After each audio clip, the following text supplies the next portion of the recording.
en las redes sociales, tanto del IDEPA como del CEI y en la página web, con lo cual, bueno, pues también allí va a estar retransmitido y también después quedará todos los retos grabados para que ya las startups, bueno, pues puedan acceder a ellas. Con lo cual, bueno, pues empezamos. Good morning, everyone, and thank you very much for attending this presentation, the Challenges event, and welcome to I 4.0 building, our meeting point in terms of Industry 4.0.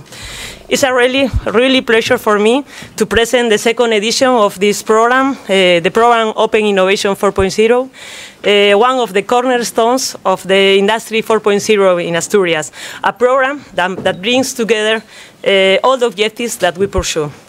Leading companies facing their challenges through digitalization and enabling technologies required are supplied by the new technology-based firms. A public and private initiative based on cooperation among big companies, small and new ones, and administration as the facilitator.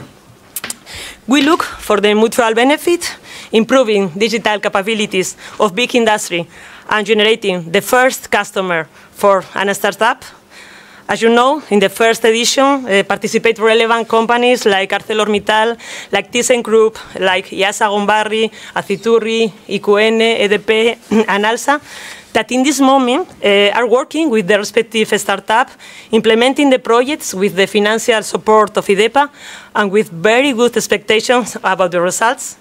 And today we are here again in the Regional Accelerator of Industry 4.0 to show you other 7 relevant companies like APSA Food, DuPont, IDESA, MBA, PMG, ILAS, René Picot, and Telecable, which will present you their challenges.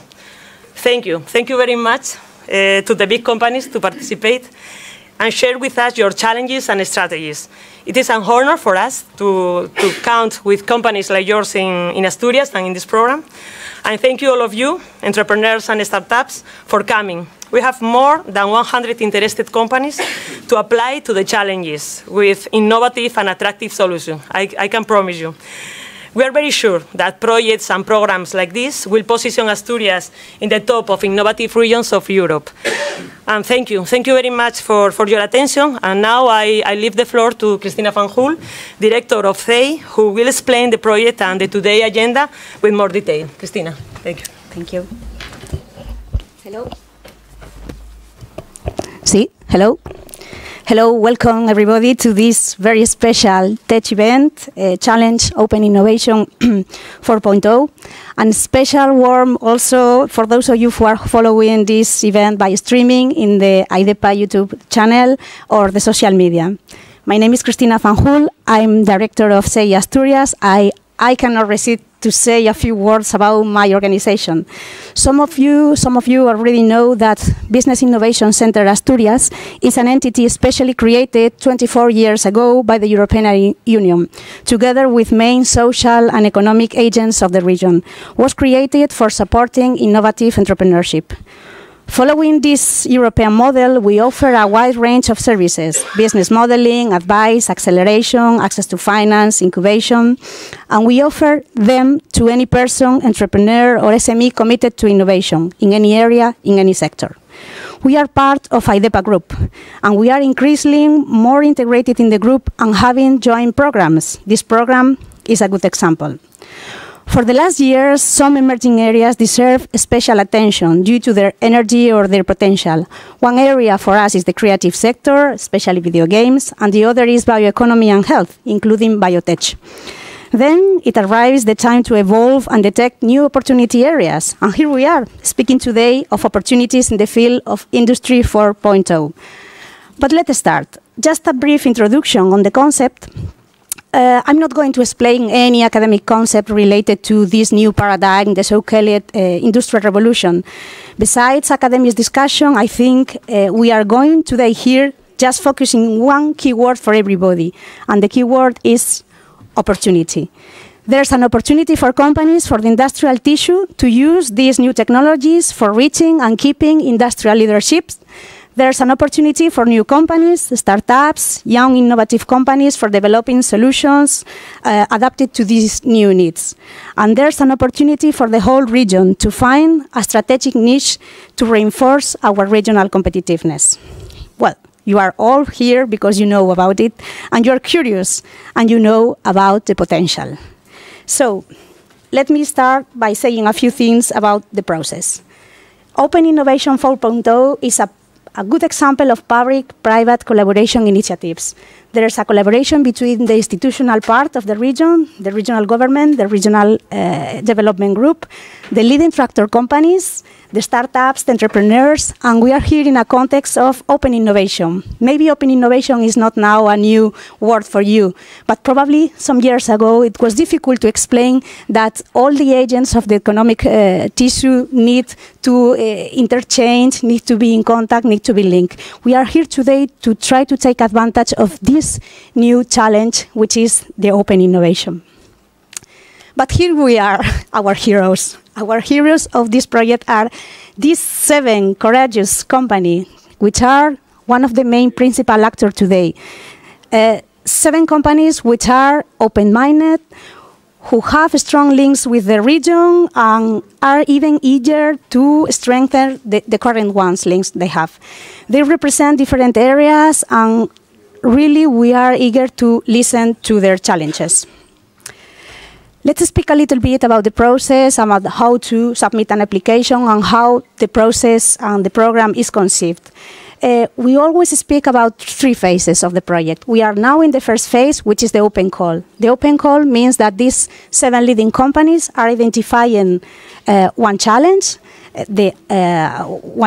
which is now explained and offered to the community in order to detect some solutions. Then it's the time to go to the next phase. The next phase is phase 1. Each tractor company is going to select one solution. And for the company who has won this solution and the tractor company, there will be an acceleration program, which will be 3 joint sessions, in fact, in order to prepare to draft a joint project. And then it's time for the second phase. For the second phase is the phase of implementation, is the phase of demonstration. There will be a public call, which will be launched by IDEPA, by the regional group, and this call is prepared to to finance the implementation. In any case, and besides the public call, the group has now different lines in order to try to finance the possibility joint projects who are emerging from this call. We will arrive to this in the next stage. All the information about the call proposals, you can find it in the website, Asturias Industrias 4.0. There's a special point, Open Innovation, and all the information is put in this website. The information is prepared for the applicants, and I'm going to remind who are the potential applicants of this initiative. There can be researchers, entrepreneurs. They can be startups or young innovative companies. The only requirement is about the age of the startups. As you can see here, they can be created after the 1st of January of 2010. Yes, we have enlarged the time of age of the companies because the last year we have received a lot of suggestions of companies really wanting to apply for the program, and the last year it was a very young age for the company. So now, if you are a research, if you are an entrepreneur, please have in mind that the project is prepared to accompany you in the process to create a company. If you are selected in the project and you would like to continue and to progress in the project, there will be a time when you need to create the company. So this is special for researchers or for entrepreneurs who have really this strong focus in putting in place, in setting up the company. This is the first requirement. For the call for proposals and for the application, there are 2 different types of participation. You can go individually, or one by one, or you can go in partnership or in a consortium. In the case of a consortium, every member of the consortium needs to be eligible. Let's say all the requirements that I explained before. There are no geographical limitations. we are here today speaking English because there are some applicants from outside Spain that would like to also apply for the project. There are no limitation in regional, national, international. This is a really open initiative, and as Eva said, it is also a pleasure for the region to have this program as a kind of investment attractiveness of the region. So I think that one of the things that we can offer as a small region is this feel of the community, that tractor companies, startups, administration, public sector, private sector is working together in order to offer something attractive for the companies who are abroad. And yes, as I mentioned before, and going back to the profile of the participants, yes, researchers or entrepreneurs need to have this clear business focus. As regards the process of submitting an application, the call for proposals will be closed Tuesday, May 22. It's 12 CE yet. Please have in mind this. This is important because after this time, the application, the process will be closed and you will be not able to submit your application. In case of technical problems when submitting your application, please contact us. Please say I'm going to give you all the contacts of the CEI team or even the IDEPA team. Please call us and tell we have experienced these problems. This we can solve it just before the closing date.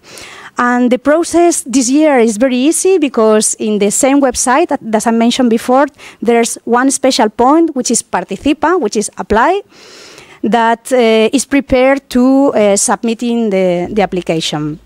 As regards the requirements for submitting the application, there will be one memory, one project description, 10 pages maximum. You have a format that you can download and you can use to prepare your application. And we also need, in case you are a startup, in case you are a company, we really need the evidence of the incorporation date for the companies. This means for companies, for societies, the proof of incorporation to the register, to the registro mercantil, to the register. In case of individuals, in case of autonomous, then you have to submit your reta for everybody. Just if you have any doubt, if you have any question about it, please contact us and we are going to solve it as soon as possible. Here you have the model for the memory. It's very easy. It's only 4 points to cover, an explanation of who are you, who are your company, who are your background, who are your profiles. The second question is the solution. What is the solution you are proposing? What is the background of the solutions? What are your key competences on the area? And finally, it's only a kind of first approach to the budget.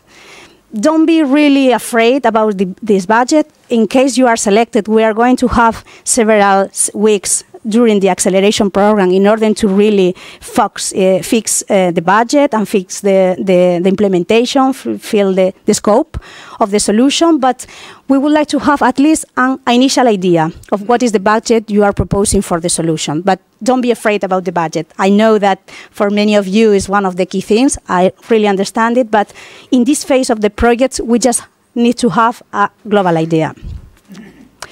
About the selection, let me say that a tractor company is going to select only one solution. Let's say it will be only one winner, if you say, for a tractor company. And the selection criteria will be unique and solely the decision of the tractor companies. We are here to accompany, we are here to solve any problems, but the power of decision will be in hands of the tractor companies. And finally, just a few words about the further stages of the project. Once the winner is selected, then we are going to start by the phase 1. As I mentioned before, this will be the time to draft a joint project between the tractor, between the startups. We are going to follow a program of mentorization from the part of the Business Innovation Center, from the part of IDEPA, and we are going also to invite several experts from outside of the region. There will be about 3 joint sessions, and as a first first incentive for the companies who have won the call for proposals. There will be a funding of 2,000 euros, which will be offered to the entrepreneur or to the startup. This will be offered directly from the tractor company to the startups. As I mentioned also before, this phase, this stage is conceived to really find a negotiation and a common point of view of the key aspect of the implementation of the project: confidentiality, IP, ownership of results, scope, implementation, phases, budget. You have almost 3 months in order to prepare this future project of implementation. And then there's the phase of implementation, the phase 2. The implementation project is conceived to obtain the validation of the solution. Many of you think that probably the budget we are going to think for this second phase is probably not enough to really implement the whole technology, implement the whole process, the whole value chain. Probably is conceived for one part of this implementation part. As I mentioned also before, there are other different lines from the IDEPA, from different national agencies, or even from the new funding line from the SRP, Industry 4.0, who can also help to further implementation. Going back to the call for proposal, which will be launched by the IDEPA, as you know, all the regulation is managed by the European Commission. So the quantity of funding will be really fixed by the European Commission. It depends if you are a big company, it depends if you are a small company, that you can receive a different amount of money, a different co-funding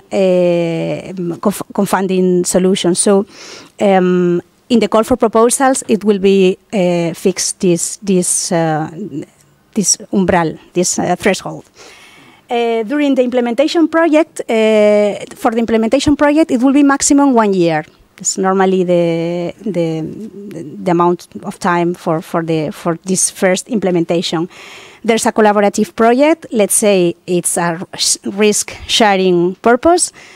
Here, you are going to apply as cooperation project. Let's say the startup is not a subcontracting company. Both of you are going to share different risk. And the estimated budget, as I mentioned, is around 50,000 euros, approximately. Okay, as I also mentioned, the possibilities to accessing further finance for the next stages of the project will be also open at that time.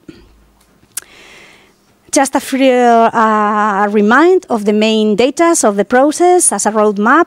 As I mentioned, the call will be closed 22 May. It's a Tuesday. Don't forget about it. For the phase 1 is 3 joint sessions, probably during June, July, if possible, September, October. And then the phase 2, the implementation project, is going to be launched September, October. It really depends on some administrative things. And you will have 1 year for development.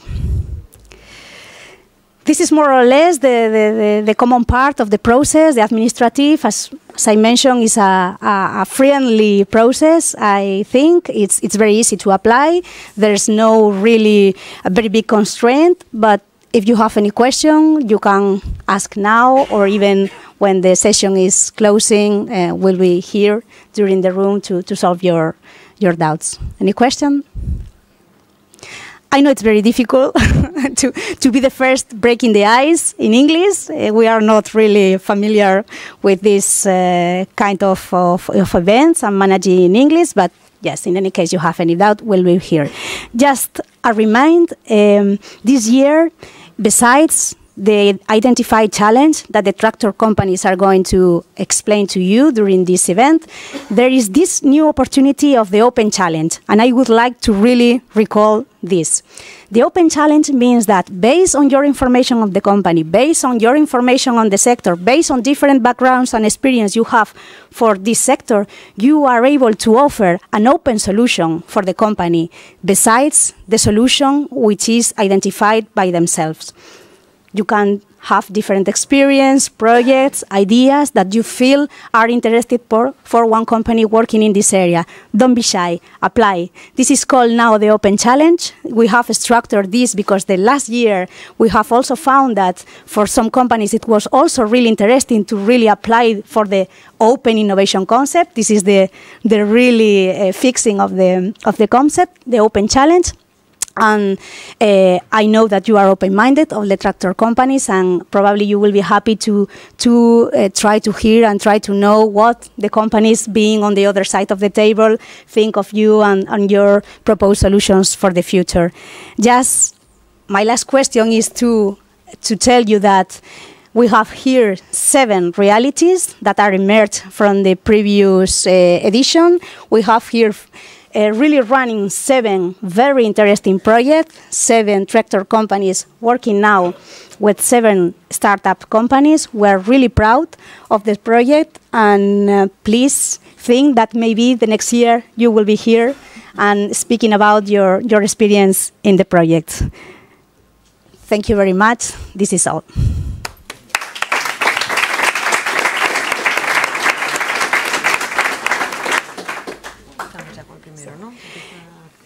It's time now to close this introduction part and to go to the presentation of the tractor companies. As I explained, I'm going to explain just a brief part of the methodology.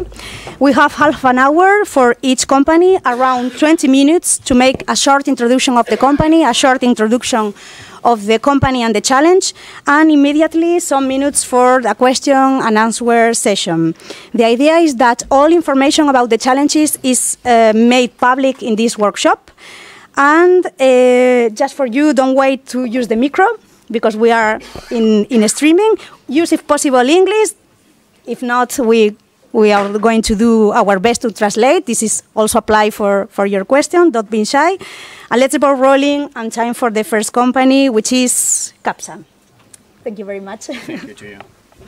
Good morning, everybody, and welcome.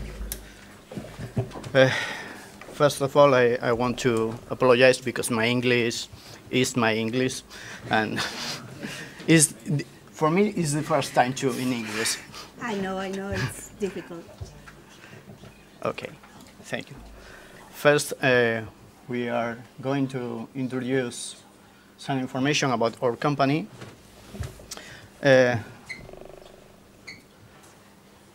It's possible some of you doesn't know who is CAPSA Food. No? Raise your hands, please. Okay. But if you take a look in the bottom, you can see some brands. Or history. In the left side, Central Lechera Asturiana. In 1967,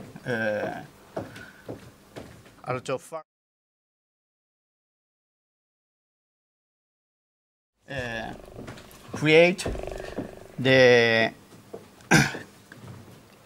one type of grouping is called creating of a consolidation union group called Central Lechera Asturiana. 2 years later, starts working with the factory in Randa, Asturias, and starts with the first non-returnable plastic bottle in the market.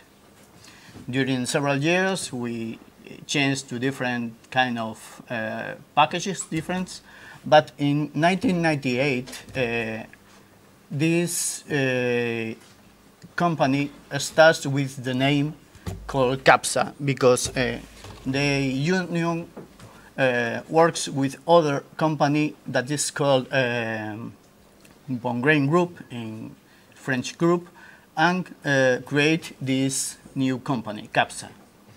During these years, you can see different hits with different kind of products, and the last year we are in our 50 years anniversary, and the King of Spain visited us for this situation. Some milestones about us. Our vision and our mission.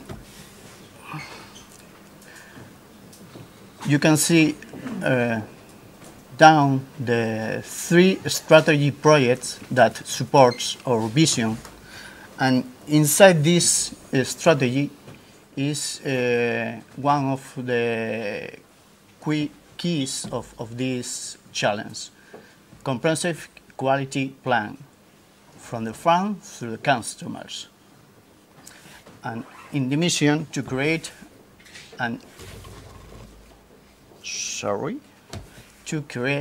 shared value and sustainable environment. If you see, the main shareholders of this company are Central Asturiana, that is the farmers. The farmers is the main shareholder of this company. We have several factories in Spain, 7 factories in 5 different communities. In Asturias, factory of Granda, the Cueva of Molín is for cheese. In Galicia, Otero del Rey for milk. Villa García de Arosa, cheese and yogurt. In Balearic Islands, one of milk, another in Madrid, and in Catalonia, another of milk. This is the last year's profit evolution. I think from the last year is between 15, 18. It's possible. Yeah. And this is our position in the market. You can see in the upper data that distribution brand and low-cost brands have more than the 50% of the market. And we are the first brand after this. We are the first brand, but only with the 12, 14%. It depends of the products in the market.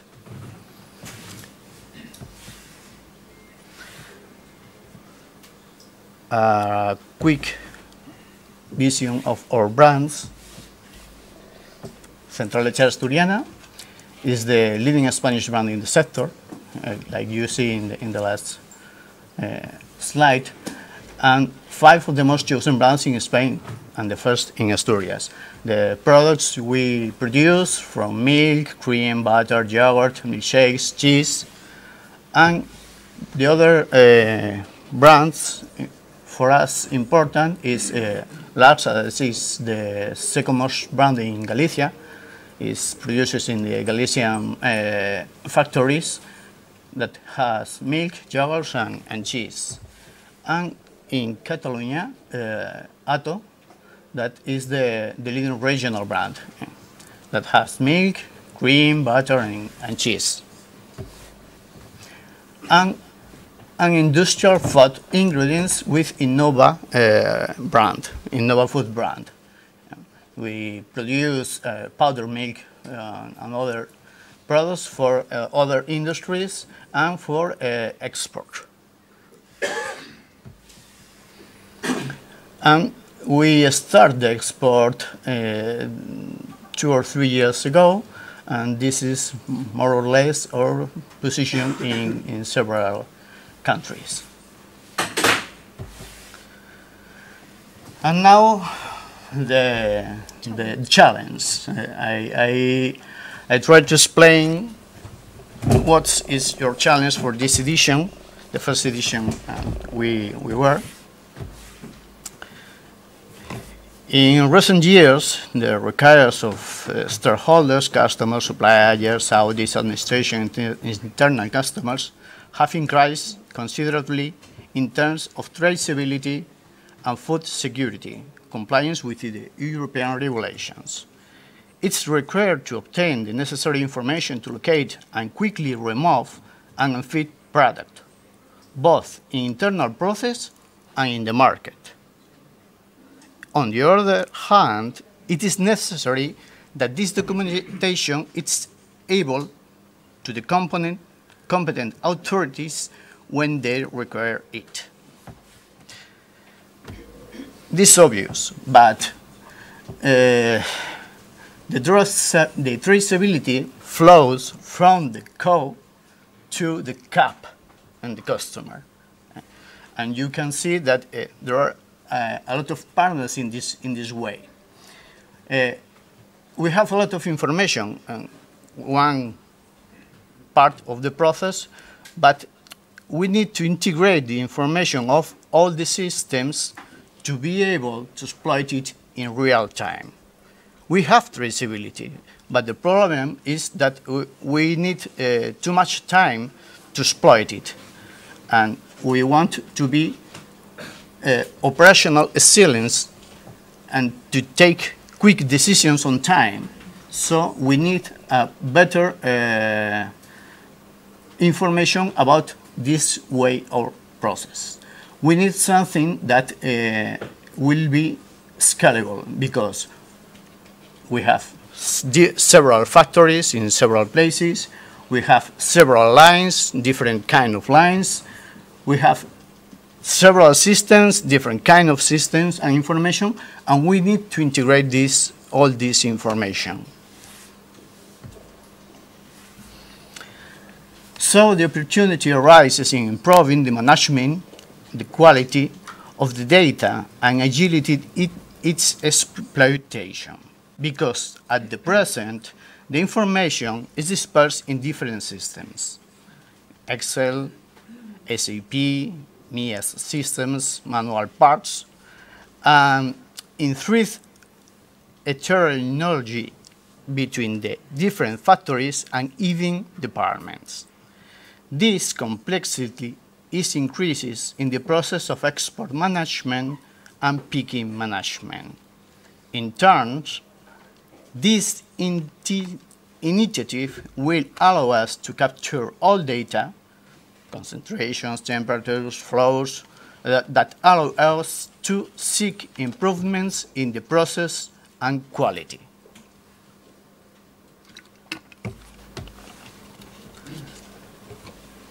We can show you some examples of this. For example, in the trucks that takes the milk from the farms, some of them has technology to take data. In other cases, we use other terminals, one with a software to register this data. In the process of the milking in the factory, we have MES systems in some of them, in some part of the plant, with information of the tank, of the process, of the movements of the milk. Some of our filling machines or machines in the line process has her own MES, her own software with information of the machine, unit produces, times, incidents. We have manual parts in some of the process for some things. Day by day, it's going down, the number of parts, but still is working in some places. In our warehouse, is most automatic process, and we have a lot of information, but in some cases in systems that is from the owner of the warehouse technology, and all of this data, or most of them, is at the end in our ERP system, in this case SAP.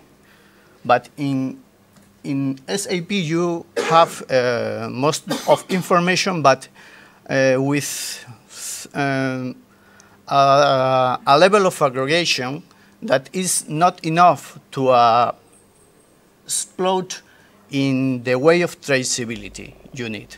You need in traceability more detail of this information that you have in an ERP like SAP. So what are we looking for? We are looking for a complete global product batch genealogy from raw material to the finished products. That software can give us the possibility to search information, to search a batch, to search and explore where this batch is going up or going down in the process, where it comes from or where she is going on.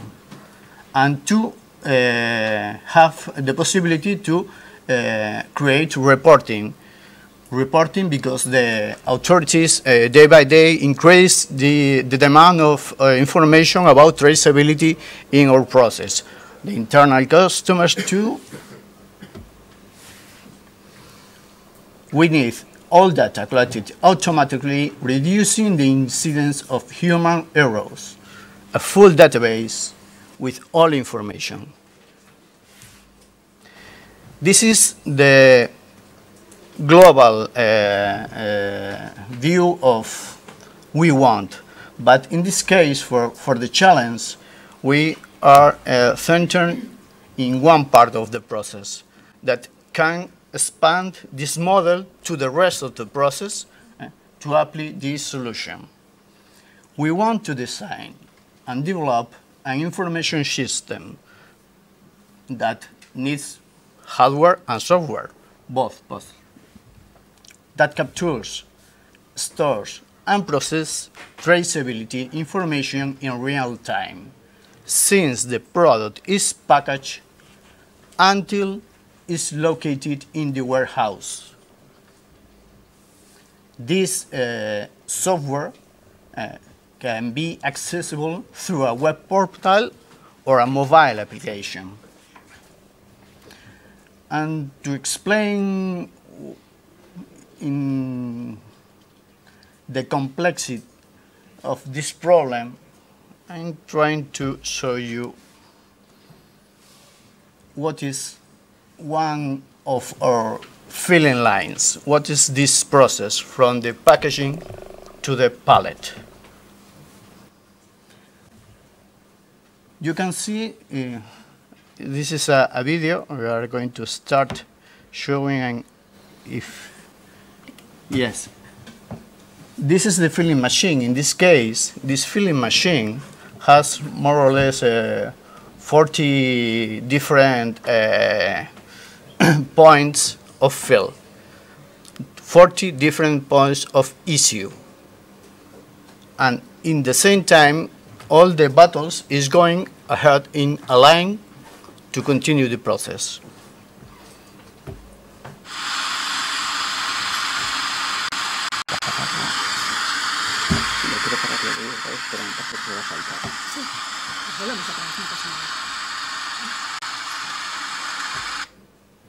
Stop.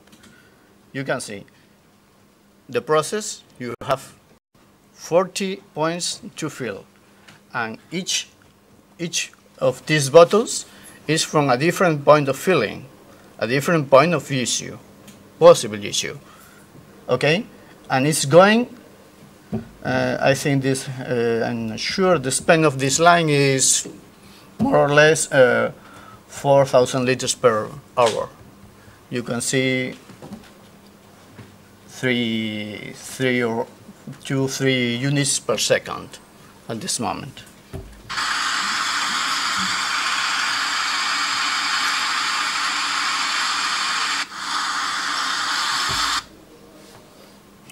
At the top of the image is the filling machine you have seen before, and now we are to follow the track of a bottle.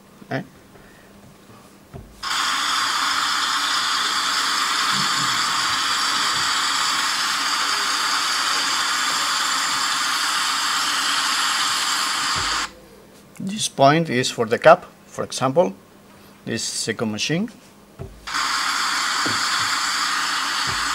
The next one is for the level.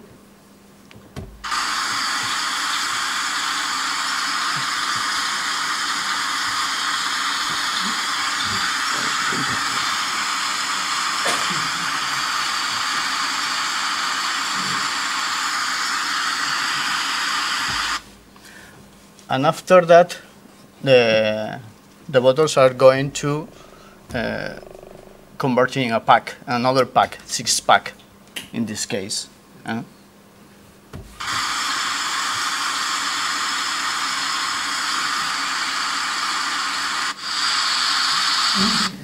after that, the pack is going to conform a pallet.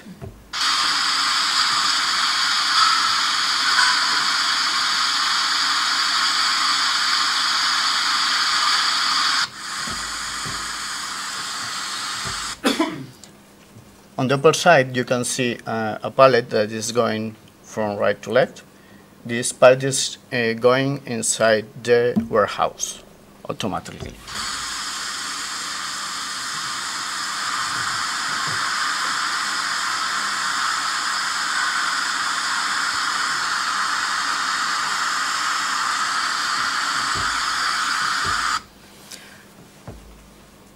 If you think we have a problem in one of these filling points, we want to know where are the bottles of this filling point, in which pallet, because one problem in one filling point or one problem with a bottle is a problem with a pallet. One bottle, if the product is in bad condition, could explode and damage whole a pallet. If a pallet is damaged, a transport is damaged.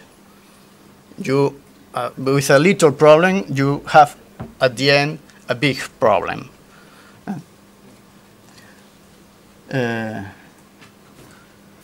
That's all for us. Any questions, please?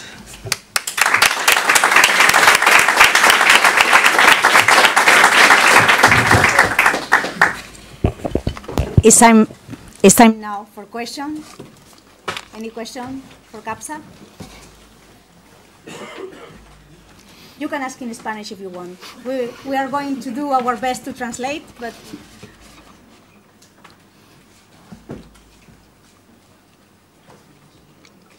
No? Everything is very clear. Very clear. Thank you very much. Thank you very much. Thank you. Yeah. Time now for our second tractor company, DuPont. Eloy.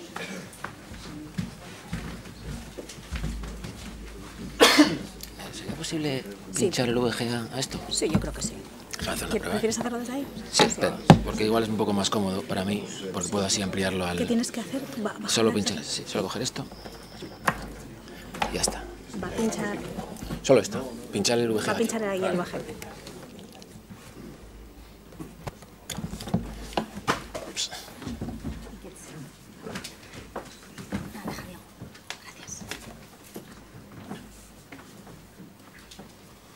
A ver si trabaja esto. Si no, lo volvemos a poner ahí.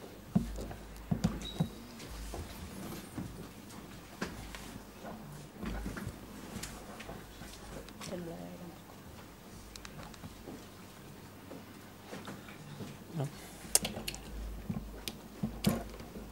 Último intento y si no, lo ponemos otra vez, ¿eh? Ok, bueno, no pasa nada. Está buscándolo, pero no. Sí, ahora. Okay. Good morning, everybody. My name is Juan Eloy Suárez.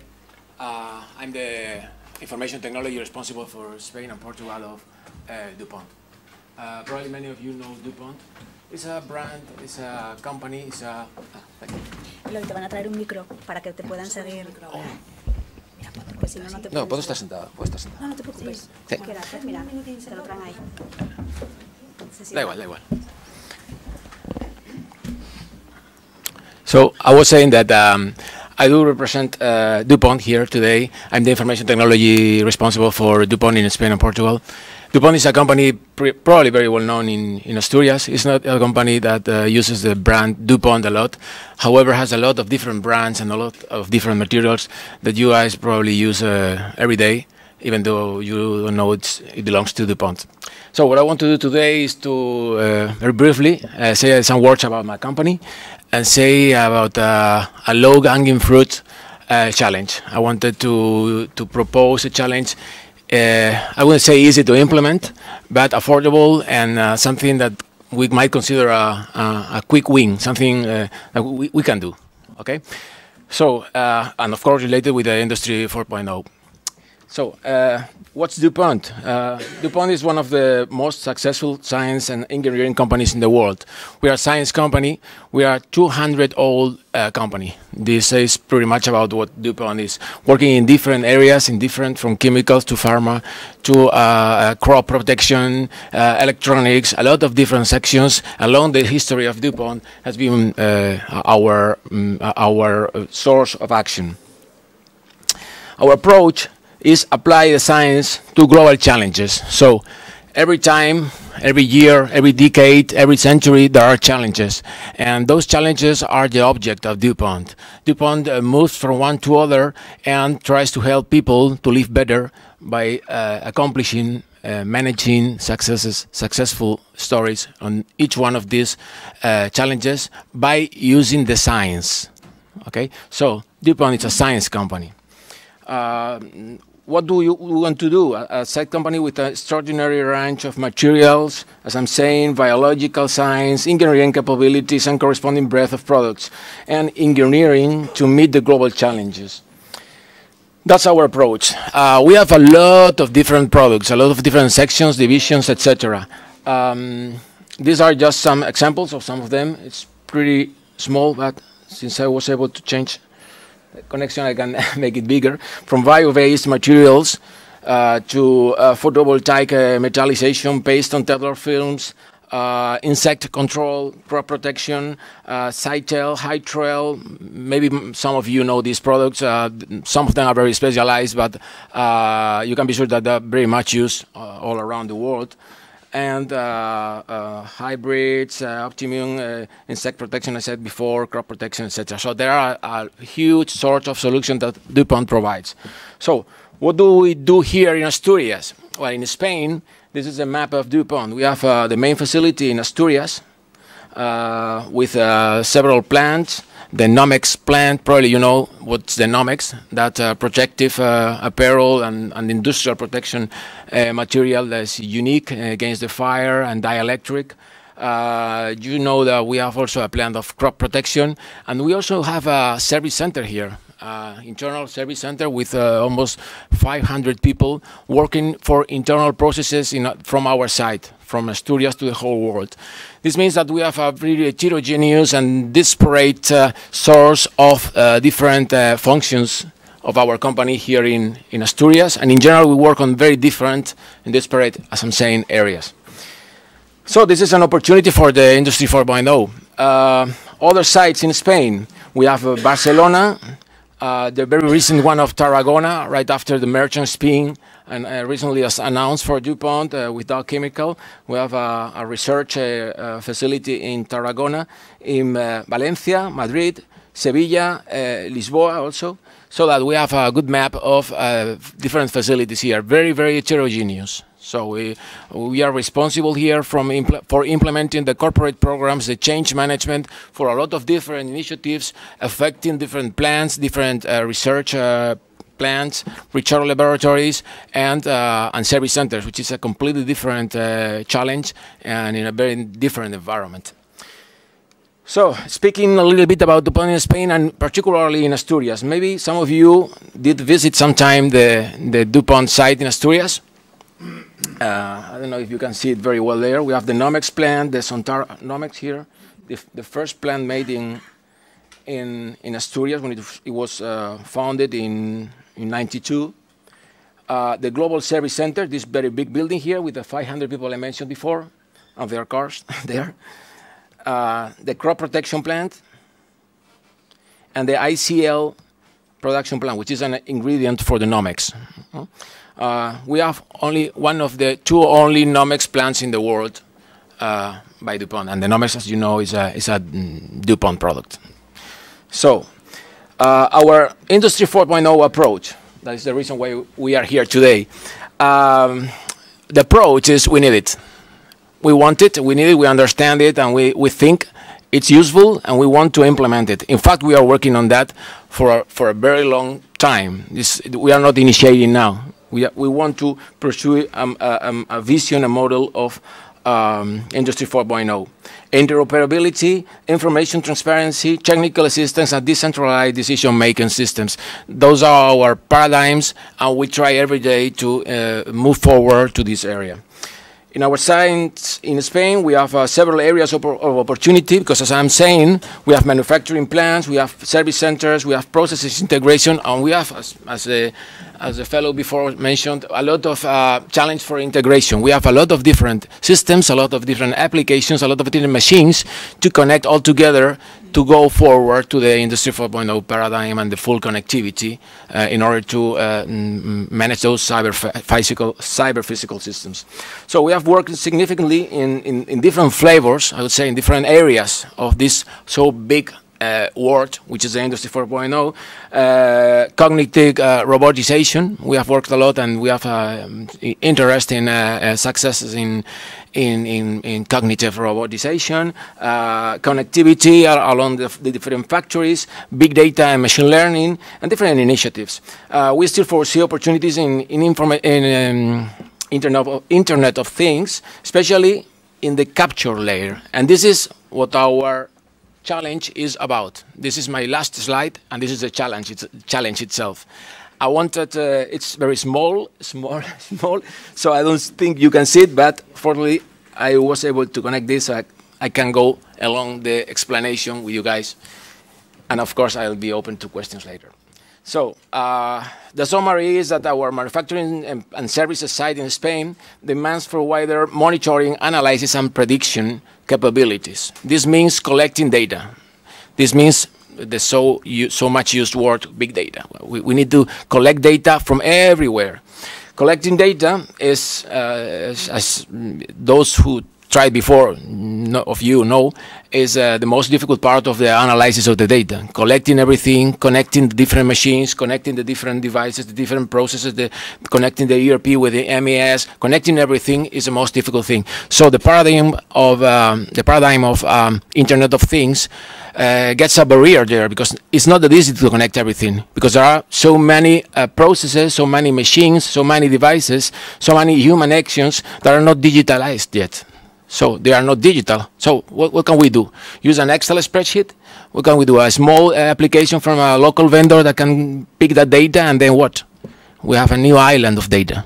Okay. So what do we do? What's our focus? We want to collect all data together, and this requires a short-term action to have some kind of universal data capture platform, something that allows us in interim way, I would say, to capture data from all those places where those devices, processes, people, actions, whatever, is not yet digital.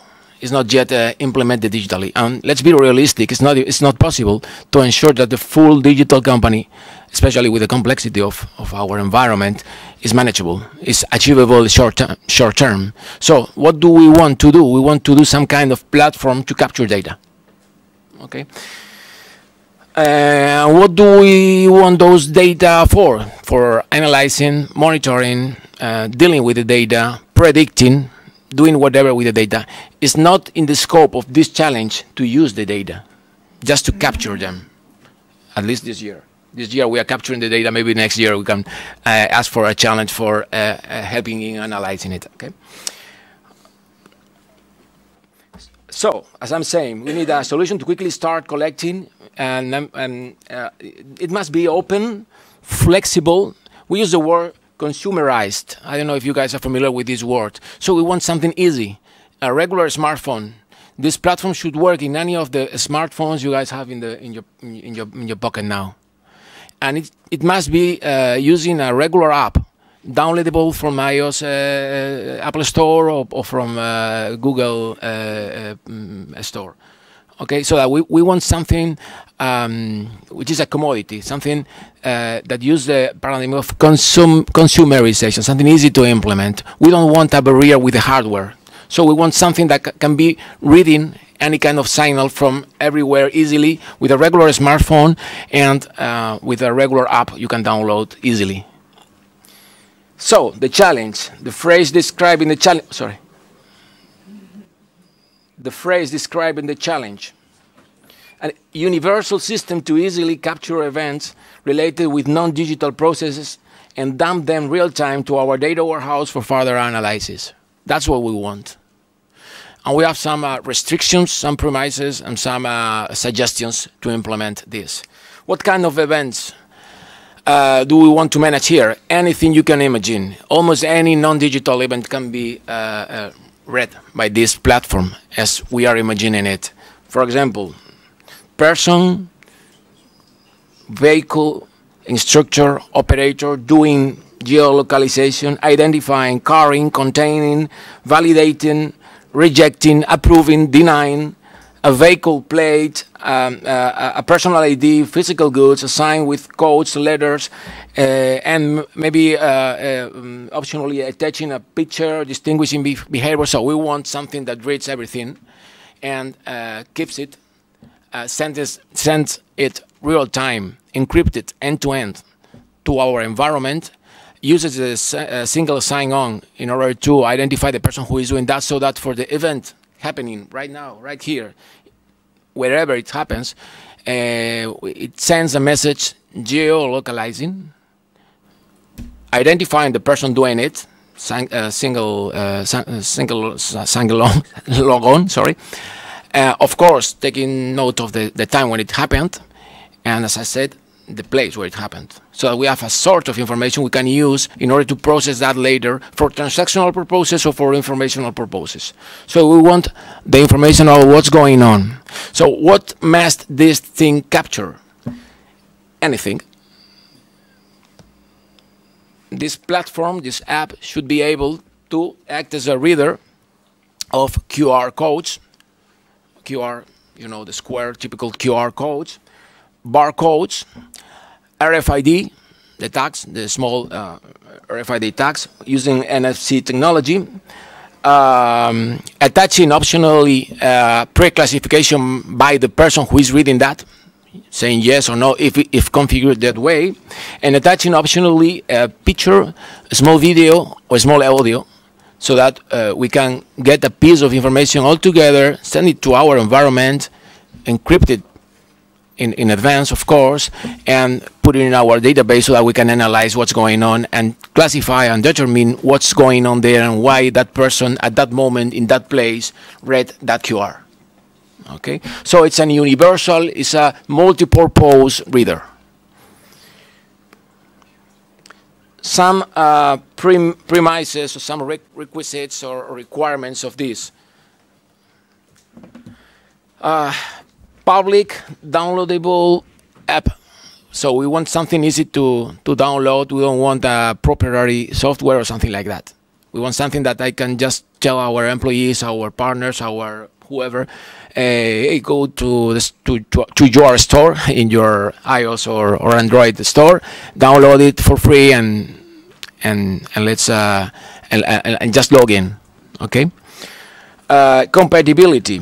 This app should read at least QR, barcodes, RFID tags using NFC for appropriate smartphones, and even typography, applying the OCR, optical character recognition, so that you can read just a regular plate with some letters, and the system discovers what is written there and makes a pre-validation to make sure that it's what it is looking for, or at least that send that information to our system.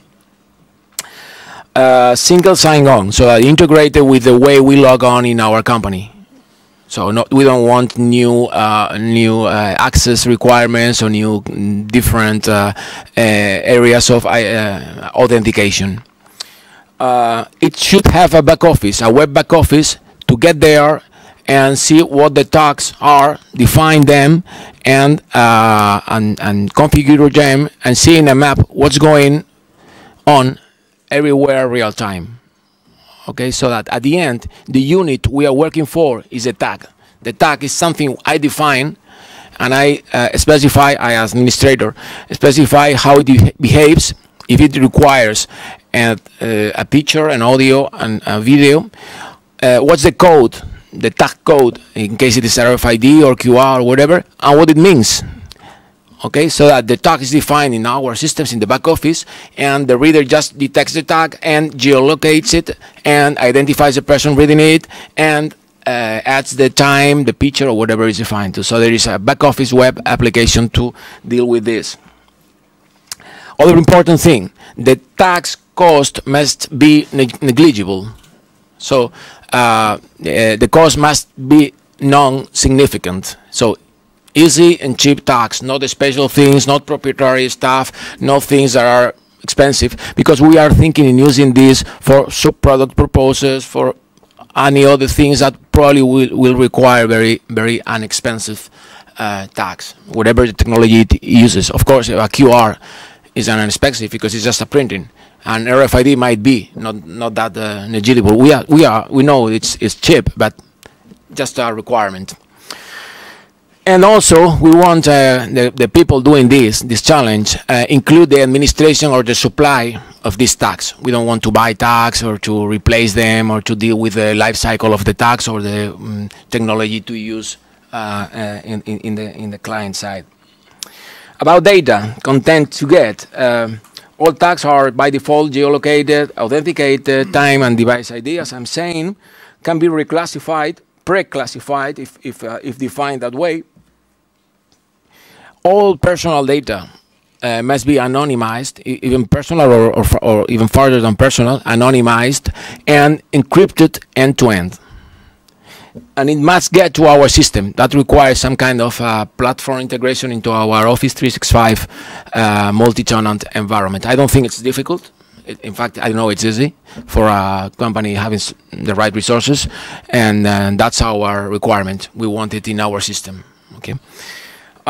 Maybe this is one of the big differences of this platform in comparison with a regular reader. You can say, okay, I have a reader. It can read QRs. I can do whatever you are saying, I can do it. But I will add, okay, please, put it now in my system, encrypt it, identify under my own identification system. So it's a kind of customization of our regular app is capable to read. Reader can use existing marks or labels. For example, I'm seeing here a computer with a label here. Why not to read this? I can configure a tag, which is this tag, and if it's a typography, I can apply OCR and see what's there, and maybe to compare the same way when you go to a parking lot and the machine, that camera reads your plate, a matricula of the vehicle, and knows what number it is or is similar to, and then when you get in and get out, the system very easily identifies you are the person in the car because of the plate. Okay, so the plate is not a tag supplied by the system, it's your own plate. Same thing with any kind of letter, mark, sign, or whatever is everywhere, so that we can use real things instead of re-tagging the world. Midterm, and this is an optional premium functionality, would be some kind of image recognition. We are talking about some images very clearly can allow us to detect differences, movements, colors, or whatever. It's not something in the short term, but it would be good that this reader is also prepared so that when you read something, you can also read maybe a landscape and detect it is day or night, for example, or if a sign is green or red. Okay, so that we want to connect the real world, the non-digital world, with our digital environment for data analysis. About data analysis, the post-processing retrieved data is not included in the challenge. That's something we are also working on, and as I'm saying, probably in the next year, but right now, let's focus only in capturing very well all data. And of course, we use business intelligence, structured multi-dimensional database with different dimensions, measures, etc. And we are working on machine learning. So think that this challenge is not just for capturing data only for transactional purposes. It's for transactional purposes, for monitoring things, but also for long-term analysis and prediction, etc. With this kind of system, we are thinking that we might, for example, control the access to a room by people, just letting them have a RFID card, the regular one you use to cross the gate. Can be easy to detect by the instructor, for example, myself, open an instruction process or instruction session and detect who is here by just tagging, or maybe yourself tagging. It's useful also for machines, for connecting anything on machine, or for example for opening a ticket. When you have an issue with a printer and the printer has a QR code or something on it, maybe any kind of tag of multi-technology, multi-source technology, you can just open the ticket requesting assistance by clicking there, and maybe if that tag is configured so, you can pre-classify and say, okay, in this case you just have to say that it's a problem with the toner or a problem with the paper supply or with the whatever other else issue with the printer. So we can apply this to a lot of different real-world physical, non-digital processes, and that's our approach and our vision. So it took me short time. I'm on time, more or less. And this is our challenge, just to see the full picture. Why? The description of the challenge. Some events that combined drive us to the necessity of this thing. And here, the requirements. And here, a very naive picture of what we want. The factory, the different kind of multi-source tags. Now are these ones, maybe in the future it'll be invented other thing. This reader wants also to capture that data, those kind of data. Geolocating, QR, barcode, OCR, RFID, picture, audio, video. And then, this is the thing we want.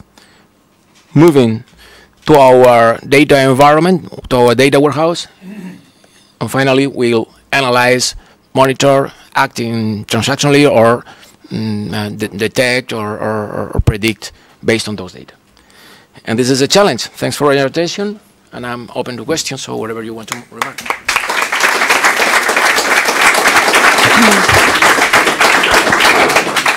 Any question for Eloy? Eloy, if you agree, we can upload your presentation into the website in order to consult, because there's so many information that probably for the applicants it will be useful. Yeah, okay. You agree with Sure. Okay. It's the same I sent. Yeah. So the presentation will be uploaded in the website, but you have now Eloy here. So please ask any question. Okay. Thank you. Thank you very much for your Hi. Thank you very much for your presentation. Do you think in the future, when this universal app is running, this might be used in your company to control how people relate with each other in terms of relationships and things like that? Sure. Yes, of course, that's one of the potential functionalities we are thinking of. In fact, it's one of the main ones, speaking of the short term, because we can think all of our employees working in all of our sites in the world have an RFID card. So it's easy for us to just using their own smartphones or smartphones in the areas in the company or wherever to read, for example, the attendance to a meeting, the attendance to a class, to a training, the lack of attendance, even for safety or organizational purposes, excluding the pure emergency and safety serious protocols that probably in the short term can be used with this. But in general, for managing people, it's a very good thing that we can use in the short term. And how do you plan to explain to your employees if this is going to be something that will help them doing their job and not an intrusion in how they, because I have this specific question with some colleagues in human resources companies, and every time I explain this idea, they always say, no, we don't want to go that, or we might think that it might be a bit tricky to explain. How can I tell them that, hey, this is going to be good for you, do it?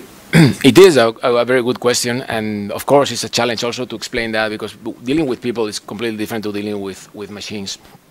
In principle, we are committing ourselves to anonymize all data, so we only use codes. That's a very important thing. Second thing is we don't want to add new pieces of information to what we already have. For example, any employee now in our company, worldwide, as I'm saying, when enters through a gate, is identified because it has a personal RFID.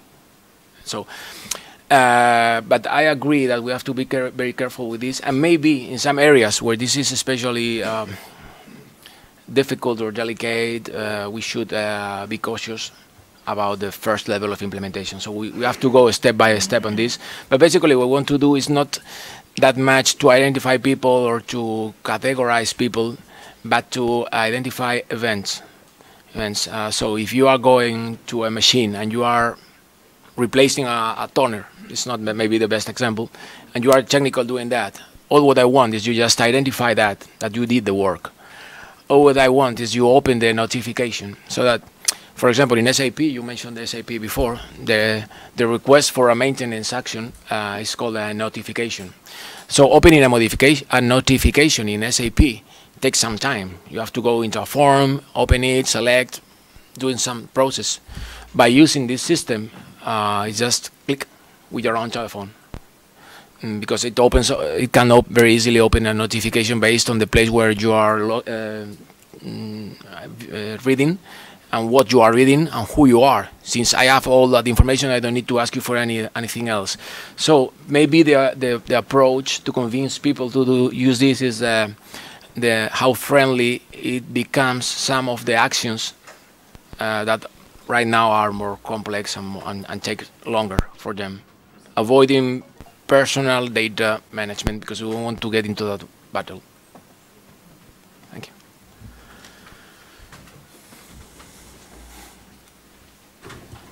you. Any more questions?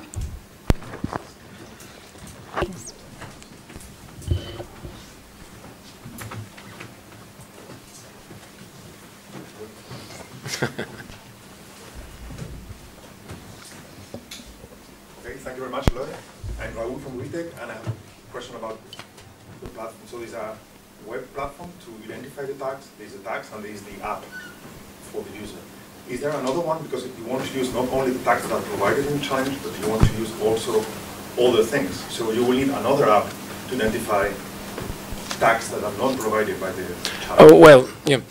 You say, take a picture of something and then associate it to the platform. So you need another app or something. Yeah, no.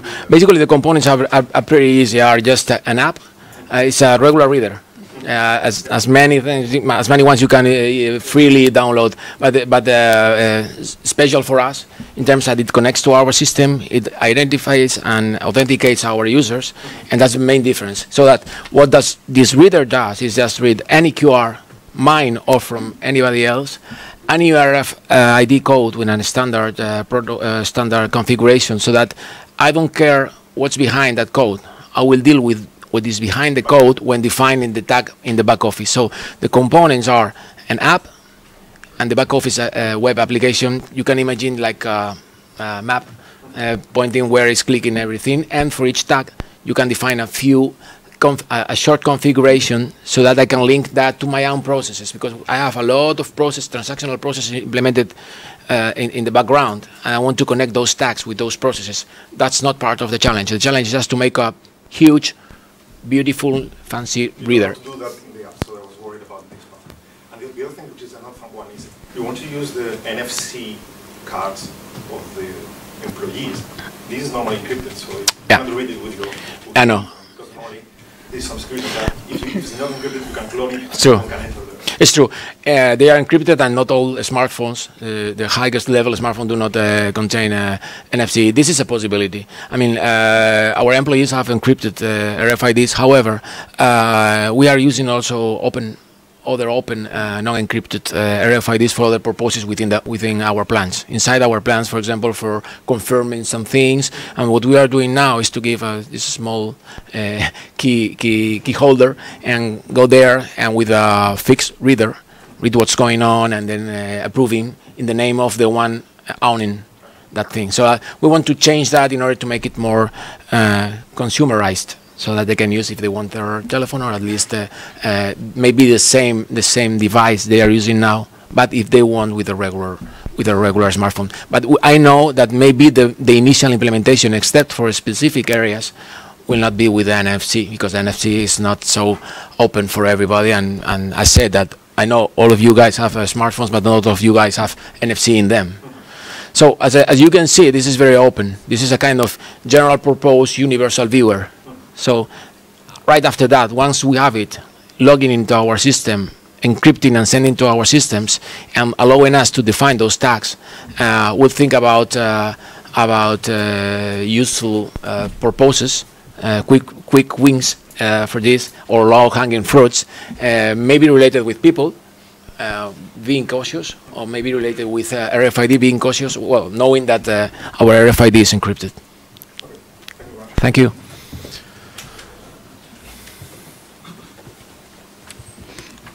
Okay, I think this is all. Thank you very much, Eloy. Gracias. No se puede. No, iba a decir que si alguien quería preguntar en español, que no hay problema, pero no, ya mejor en inglés. Okay, Eloy is saying that he will be around here in the room, so if any one of you would like to ask anything more, he will be there. Thank you. Time now for IDESA. Espero que conecte bien. ¿Esto lo dejé como está? Sí. Supongo que cogerá ahora. Nada, genial, gracias. Bueno. Vale. Lo acabo de decir ahora que estamos por aquí en este ratito, o sea que si alguno quiere que te... Vale, gracias. Thank you, Víctor. Pues... Voy a ponerte esto.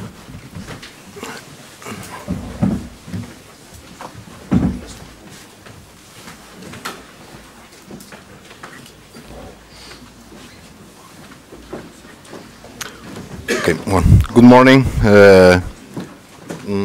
First of all, I want to make an introduction of our company, which is smaller than CAMSA and DuPont, and maybe some of you you are not aware of what is our business. Well, IDESA was founded 25 years ago.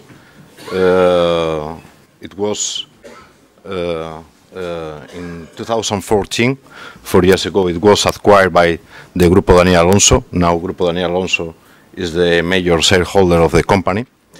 And in the slide there are the main numbers of the 2016 exercise. Our turnover as a group is greater than 370 million euro, and our company IDESA had a turnover of 68 million euro. We are more than 1,500 employees in different facilities in 3 continents. And in this case, we are more than 350 employees, which are based here in Asturias, all of them. Well, as I said, the group has facilities in more countries than in Spain. Here in Europe, which is concentrated, most of them, mainly in Spain, but also in Russia. No? Well, the group is opening now a plant in Russia dedicated to onshore windmill towers. In America, there are 2 facilities, one in Mexico and another one in Brazil. And in Asia, there's another one in India. All of them, America and Asia, are also dedicated to the production of onshore windmill towers. In Asia, it's located in the west coast of India. This is a brief organigram of the main companies of the group. Wind and renewables is the bigger one. Their business is mainly the production for the wind sector, onshore and offshore. And in the case of IDESA, which is the second one in size, our core business is the oil and gas sector. Since the beginning of the company, we are suppliers of the main EPC contractors and the main owners in the oil and gas sector, mainly for the downstream business, for refineries, petrochemical plants. And the type of products that we deliver, well, some of them are shown in the screen. No? Coke drums, which is a key component in a refinery for the production of coke from the bottom of the barrel. These are very exigent vessels. FCC units, we are able to supply the main vessels of an FCC unit, the reactor, the regenerator, the third stage separator. Also very demanding vessels because they work at a very high temperature, they have refractory lining, and there are not many manufacturers able to do this type of equipment. FCK units, we supply also the main vessels for this type of units, the heater, the reactor, the gasifier. The gasifier is the one that you see on the screen. This vessel has 70 meters in diameter. And there are not many units in the world, there are only 7, but the last 2 ones were manufactured by IDESA. Other type of components are columns, reactors, drums. We manufacture also tanks, storage tanks, including the prefabrication and also the assembly at field. Autoclaves for the aeronautic industry. The one shown in the picture is an autoclave of the Airbus plant here in Spain, in Illescas, in Toledo. Silos and also modular components that includes not only pressure vessels, but also piping, instrumentation, electrical components. We are able also to design and manufacture these complete modules or skids. Other business lines that we have are what we call industrial plants, which is focused in the oil and gas also, for turnaround services, for construction of modules and their assembly at field, tank projects, the assembly of tanks also at field, and the construction or the completion of vessels, different type of vessels in the refineries or in the petrochemical plants. And the other business line that we are also present, mainly with our sister company, Wind and Renewables, is for the construction of offshore structures, offshore foundations. The ones that you see in the picture are transition pieces, which is the piece between the tower and the foundation, which is piled in the sea floor, in the seabed. And we, in the last 2 years, we supply this type of components for 2 windmill farms in Germany. We also manufacture other type of foundations like piles or components of jackets. And also is marine energy, but focus on the oil and gas are the subsea structures that are also in our portfolio. These are some of our clients. Well, most of them are owners in the oil and gas sector, or EPC contractors, or electrical companies, all throughout the world. Here we have some figures of our company. As I said, we are about 350 employees just now in the company. We have 3 main workshops which are located in Avilés, in the Pepa industrial area. We have manufactured in our history more than 5,000 equipment for the oil and gas and the offshore windmill farms sector. And one of the drivers of the company since the creation of the company is the exportation. About 95% of our production is outside Spain. And in fact, we have delivered more than equipment for more than 40 different countries in the 5 continents. Well, where we are in Asturias. Our headquarters, our office is here in Gijón, in this park, in the Parque Científico Tecnológico de Cabueñes. And our shops, as I said, they are in Avilés, in the Pepa. Well, this is a photograph of our office here in Cabueñes. And this is an aerial photograph of our shops,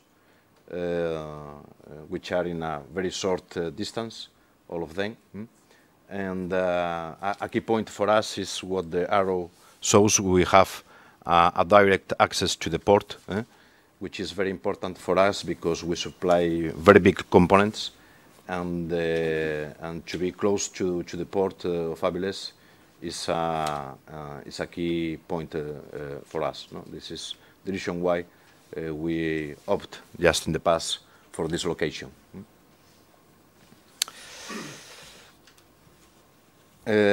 Well, after this brief summary of our company, I'm going to present our challenge for this program, which is the development of a software for weld tracking. In our manufacturing process, welding is one of our main special processes, with others like forming, rolling, or heat treatment. For us, it's a need to have a system to track all of our weld activities from the beginning to the end, in terms of traceability of materials. The base materials that we use, steel plate, pipe, whatever, forge, but also the welding consumables that we use when we make the welding of these materials. It's also important to have a record of all the procedures involved in this process, and all the staff, all the personnel, which is also involved in these activities. And the third point is to have a control of their performance, in terms of the defectology trend and the rates, in terms of quality of the production.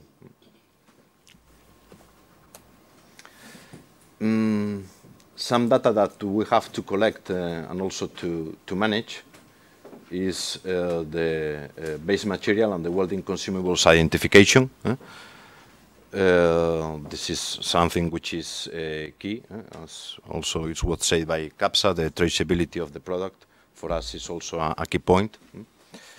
The identification of the features, the welders, and the inspectors that are involved in the whole process. Gracias. This is something that we have also to obtain and to manage. the procedures used in the welding and the non-destructive examination of this welding, the testing of this welding, to know if the welding is satisfactory or not, depending on the standards and the client requirements. And also a key point is to have a clear data of the date and time of the start and end of operation in each of these activities. So these are the main data that we need to collect, but it's not excluding. We can obtain more than are interesting for our analysis. Well, this is an exhibit, a format of a live project that we have, with the information that we have to supply to the client. And some of the topics that I mentioned are sound there. No? The welder identification, the welding procedure specification use, the filler material, which is the welding consumable, the start and end of the activity, and also the report numbers for the different testing that are made to these weldings. Well, this is a minimum. This is a minimum information that we have to obtain and also to report to our clients. But for our process, for our system, it's also interesting to have more information about that. So this is an example of minimum, but we would like to have more data that could be obtained and analyzed. Well, which are the main requirements that we need for this software of this application? Well, it depends how we want to call it. It should be linked to our ERP system. At present, we have an ERP system where we have different formats in Excel, PDF. Some of them are taken even manually.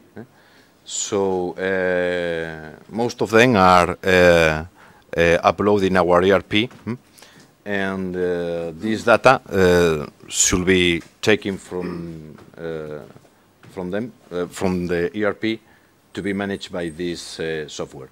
Also, the way how to collect this data is something that we want to improve with this challenge. Of course, this software of this application should be user-friendly. We need that can be accessed and edited with tables, with tablets, with smartphones, in the workshop floor, because it's where the people is working. No?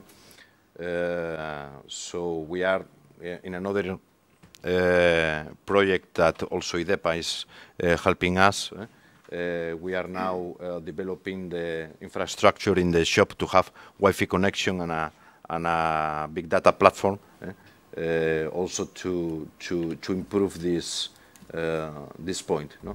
And of course, will be linked also with this challenge.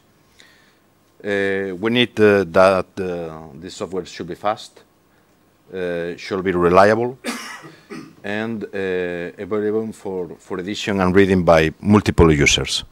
Because most of these 350 employees will have access to them and can work with it. Nothing else. So thank you for your attention. And if you have any question.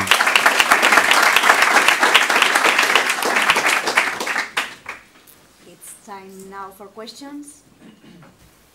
So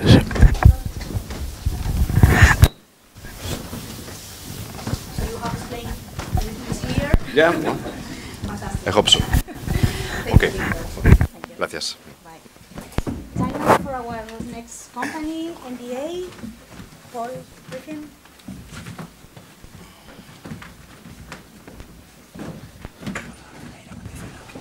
Yo no te lo veo bien, es que si no igual se me demasiado.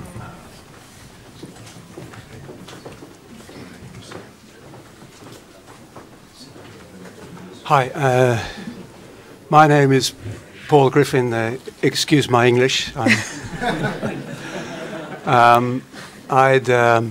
like to thank you for this opportunity to present our company project, and also to thank you for what you're doing for Asturias, which I think is wonderful. I arrived in Asturias on holiday 30 years ago, and I couldn't find my return tickets, so I'm still here. It's an incredibly beautiful region for those of you who are listening in on streaming, and I would strongly recommend you come and visit if you ever have the opportunity. And thank you for that. Now, into my presentation. What I'd like to do is to explain very briefly, who we are. Basically, MBA is a company which was founded in Asturias, which remains in Asturias, and which has, like we're doing today, has reached out to the rest of Spain, to Iberia, to Portugal, and to other countries, and with its business model, and to create, I would say, a connection in healthcare among these different countries in which we're currently working. Unlike the other companies that you've been listening to today, we are not a manufacturer. We're more in the services industry. Our service, as you can read from the slide, basically we started out working in orthopedics, providing initially product for surgery, for orthopedic surgery, meaning hips and knees that need replacing, and fracture systems to resolve difficult, complex fractures or orthopedic needs. And basically what we have been doing is we teach the surgical team. We train the surgical team, we guide the surgical team, and we supply them through the whole process. This is something that we identified very early on in my first days when I was working almost 40 years ago in this industry, in the medical industry. We would give the surgeon a leaflet about a power tool to be used in the OR in Japanese and say, "Doctor, you understand how this works." And they would look at you and they would never say no. But usually what happened was that there was a breakdown between actually the technology they were receiving and their ability to use it. And we decided it was time to shorten the distance and to create a stronger service link with these customers, train them how to use the product properly, do cadaver labs or plastic bone model surgeries with the surgical team, that's the nursing staff and the surgeons, so that when they actually got to the patient, they knew exactly what they were doing. So a little bit about our history. We started the company, as I said, by serendipity here in Asturias, and we are very pleased to continue here 30 years ago now. And slowly, gradually, we've expanded. We became a national company very, very quickly. We would initially work with independent distributors who would carry our product and others too. And our focus was very quickly to get to work directly with the customers that we were supplying the product to without a filter in between, because we saw the need that teaching was very, very important. And this is relevant to what our challenge is today, because this is a continuity of this process on a more elevated platform. And basically, we expanded in territory, we expanded in areas of product, and also expanded in the areas that we work in the hospital, including surgery, anesthesia, with wonderful inventions that really have changed the way surgeons operate today in the countries that we operate. To give you some idea, I mean, we're not as big as some of you other guys who've been presenting today. But 55 million is what, but we're ambitious. We want to grow. We want to join you in that bigger league. But you can see the numbers are quite impressive. 15,000 references. What does that mean? SKUs. That if you go for a knee surgery, for example, and I hope you don't need one, but should you need one, that you have to understand that the surgeon is operating knees, hips, spines, whatever comes in the door, and he has to understand implicitly what to do at each particular moment of the operation for the patient to come out of that operation with a successful result. What that means is he will choose from a catalogue of product that probably is close to 300 SKUs that he will need to select 3 products from. And he'll need to get them right if the product is to work. And the product will have a long life in that patient. And so what our focus is to guide that surgeon through that process so that when he gets to that decision, that he is absolutely certain that he chooses the right product every time. So training is fundamental. Our offices here are the silos, which are on the Pecuaria, the avenue here, which was for the cattle industry, but we've reconverted into the medical industry. The silos were never actually used, and so we changed the distribution inside, and we've created a training facility for surgical staff across the 5 countries that we have worked in, and working in currently in Southern Europe, mostly in Southern Europe. And so we have a constant flow of surgeons coming and going, teaching and learning, and sharing information on the best practices going forward in surgery. So that's the value that we bring basically to the product. It's not a distribution model per se. It's a service model. Now, in that process, and Pablo's with me today, we founded a few years ago an institute to separate itself from the commercial aspect of the business. We have salespeople who are out there to say, our knee is a better knee than the other guy's knee. And in many of these areas, these are commodity markets where the difference basically comes down to how much do you pay for it. And we've always stood back from that and said, well, we think that there's more to this than that. And the patient is fundamental to the success of the process, that the patient has the best possible result. And to do that, we took one step back, set up a parallel organization within the company, and basically its focus is to help the surgeons to develop their skills, to also to relate to other surgeons, to achieve best practices, and to transform that information, that learning curve that they go through when they do or begin a new surgery, that they're able to share their results with other surgeons on a platform, meaning that other surgeons can look in, shop window, walk past and say, that's interesting, I can see and publish this data. And so Pablo is helping those surgeons, those nurses, to be able to transform their patients into results, successes, failures, advice, and so always trying to get the best possible practice, gold standard, going forward for the surgeries in which we work. These are the areas that we are working in, but really I think you can imagine knee, hip, spine, trauma, extremities, anesthesia, surgical, and basically across the board in the hospital. But today what we've come here to talk about is the challenge. And what is the challenge? The environment. Basically, where in the environment we're working in has really changed dramatically in over the last 10 years since the financial crisis. And we have a lot of things happening in society across the world.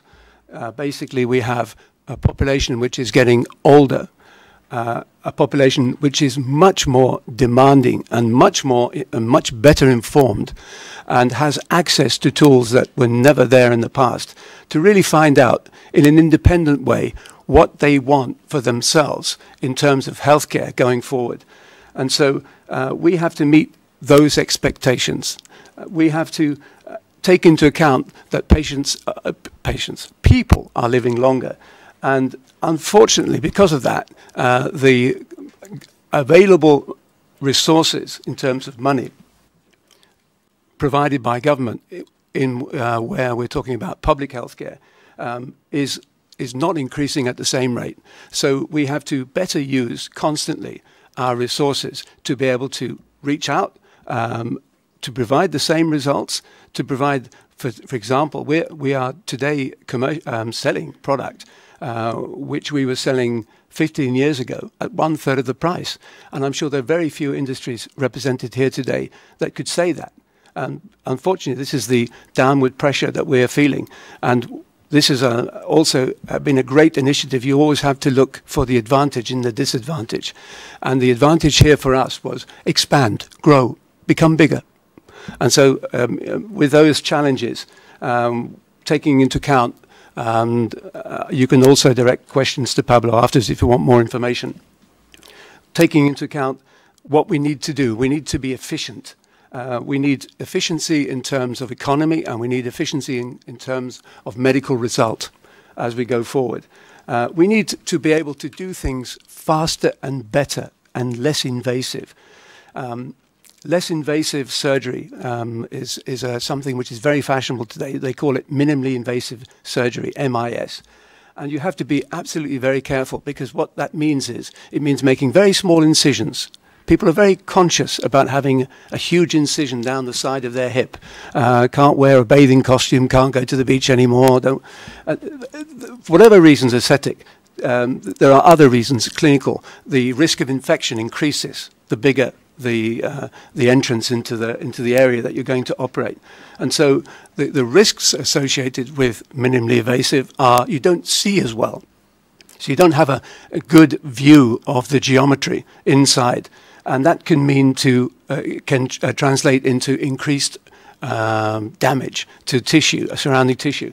So we have to be very careful, and we have to fine-tune our training programs to make sure that those surgeons who are opting for more ambitious processes that will provide potentially better results and less complications are able to handle that with efficiency. Looking at the clinical pathways as well, the hospital is telling us, look, how can we have a patient 10 days in bed after a hip surgery when they're in a hospital environment, the risk of infection is a multiple of when they're at home. They don't enjoy hospital meals. Very few people, I don't know anyone wants to raise their hand and who's had a very good steak at any hospital recently.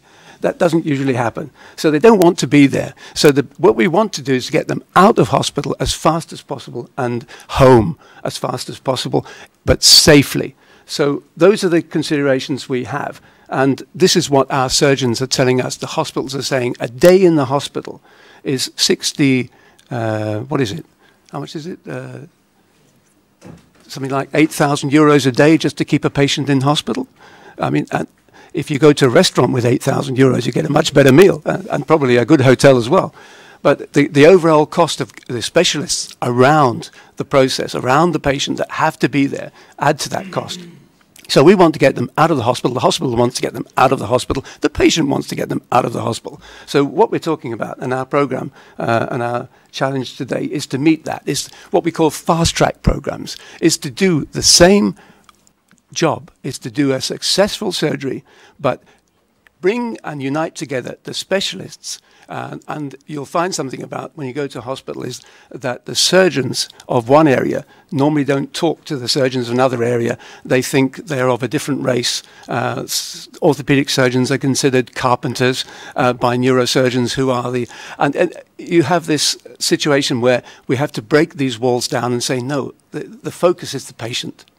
So we have to bring these people, bring these services together so that the patient gets the best possible treatment. We need to provide information, we need to provide recovery, we need to really provide the answers to the questions I was providing earlier. So in that, and to do that, we've created a program called the Walkway program. Basically walk out of the hospital and get out of there as soon as you can by bringing together the different departments, working together and sharing their information.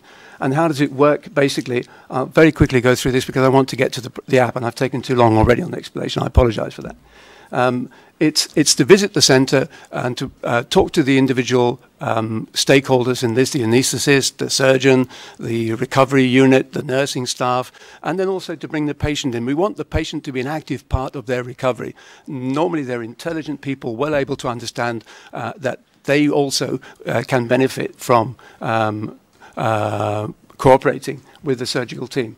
So this is the goal. It's a digital platform providing information which is valid to the patient and to the professional on different platforms, on different levels. But it will be much easier if I can explain it to you. So basically on whatever platform, I think this is universal really, if it's Android, if it's iOS, this is to be provided, something that MBA will provide to its surgeons as a way of increasing the level of service to our customers. And it could be customized as well to include the hospital logo. And basically, it will be divided into patient information, what's relevant to the patient, so that will entail their recovery, and it will entail the professional, what they will need to know, data they need to collect, and where they can store it. So if we look at the patient, each patient, obviously, because of data protection, will need to provide them with a password which is non-identifiable only to that particular patient.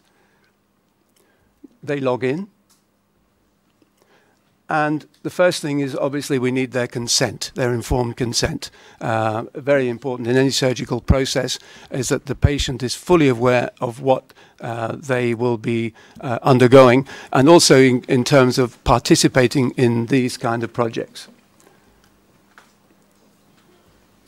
Once they accept, they will have access to general information. Basically, this will be what it is that's going to happen to them, what implant, what it is, what process they will be going through. Pretty much standard information. But very important, because patients, many times when they go to the consultancy rooms, they spend maybe 5 minutes in there. They don't really understand what the surgeon's saying. And this way, in their own time, at home, they can review exactly what they will be undergoing. When the surgery has happened, well, there will be different levels of exercises, for example, before they go to surgery, because the fitter the patient is, the less heavy the patient is when they go to surgery, the faster the recovery, the better condition that the patient will be in. So obviously we will be reaching out to not just one hospital. This is in a different way, a program we already have set up in a hospital in Catalonia, and it's working extremely well. And it is the model for this process. It will be able to provide them with the videos, with the information that they can exactly understand what they will be going through or what is expected of them, and also their recovery after the surgery. What does it entail? I mean, obviously, it's the exercises, daily activities. Again, the same, the videos, the processes, so there are no surprises. And the idea, again, is to speed up the process to get the patient as quickly as possible to their home. And again, this is a kind of program that most of us have apps who run or walk or whatever, what the level of activity is, because that is an important part of the patient recovery process. The patient, we need to know what the patient thinks of the surgery, because many of the systems, perhaps you don't know, but the systems of how surgeons value their surgery is part of how the surgeons express the success or the failure of the surgery. For example, the phrase, the surgery was a success, but the patient died. I mean, we don't need that. We want the patient to say, I don't feel any pain, I'm out and about, I can do daily activities in a normal way, and very simple questions, questionnaires, levels of pain. And now let's go to what the clinical team would look from this. Again, the same entrance with a password, and the operating room management, This basically hinges on what one of our customers has come to us with, which allows the surgeon to plan in advance, meaning that he has everything that he needs there, because there are many companies, maybe there's 50 companies supplying him product at any one time, but he's able to access on one single program exactly what he needs for each surgery. Then he needs to plan the surgery. He needs to be able to, well, look at the x-rays. Is it the left or the right hip? Every now and again someone gets operated on the wrong side.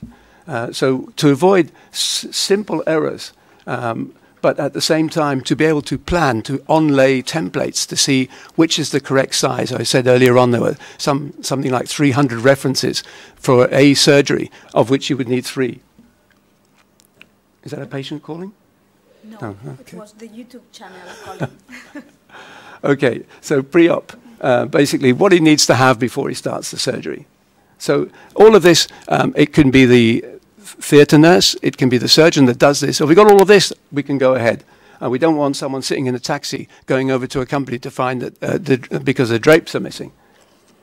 Useful information, what are the characteristics of the product? To the patient, we were explaining what the product is. It's a knee and it's a hip, and how it works and how it will restore function and take away pain to the patient. But to the surgeon, they want to know, well, more. They want to know what the results are. Does it work in all these kind of patients? What are the limitations? So basically, we can provide them all of that on a simple platform. And the logistics after the surgery, that the nursing staff are able to identify what was used, because it's very important to be able to restore the product quickly and efficiently, so that for the next surgery, all of the sizes, all of the components are in place. And in summary, that's the tree. Basically, there are 2 areas, the patient area and the healthcare area. So that's it. Thank you.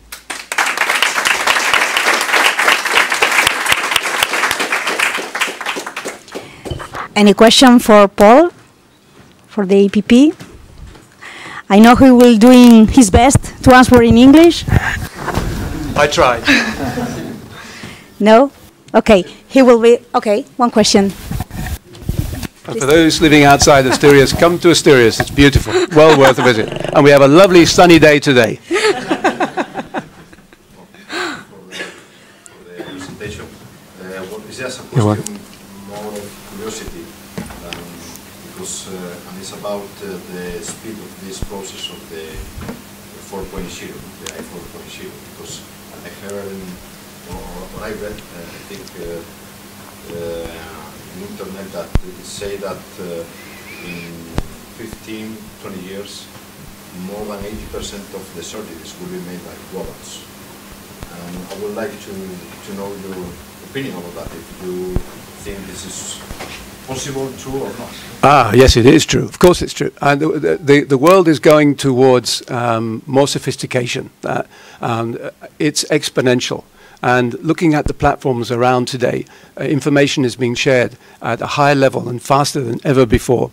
So that means that an advance of some significance, a game change, a paradigm shift in the way that something is done, is very quickly shared with very, very, very many people across the world. And the brightest brains are working on eliminating all of the factors that could cause error.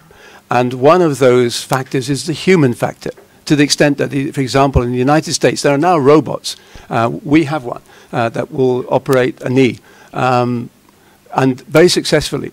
And to give you an example, if you do a hip prosthesis, in other words, you're implanting a piece of metal inside the patient's femur, the process is first is to cut away an entrance into the femur from the top. And then what they do is they put in something like a file. It's called a rasp. It's like a file. And they have to get out of there the soft bone enough so that the metal will go in and fit tightly and won't move. It shouldn't be like a bell, because otherwise it would be any movement is pain. So it has to be very solid. So if you look at, and people have analyzed, where surgeons, very good surgeons, top surgeons, operate a patient, only 30% of the implant is actually in contact with bone. And that's where its fixation is. Using robotics, it goes to 75. So there you are, you see. So, and again, the precision of the cuts, of where the cuts are made. Again, one is by sight, which is what the surgeon is using mostly, and he has an idea of the angle, and a very good idea. He really does know where it should fit, and he has a margin of error in some areas of 10, 15%, and then it becomes problematic. Then wear increases, points, there are higher concentrations of wear. That is a reality, but a robot will get it right every time. They will check the level of the tissue, the soft tissue, that it's tense enough to not to be lax so that the product doesn't pop out or something.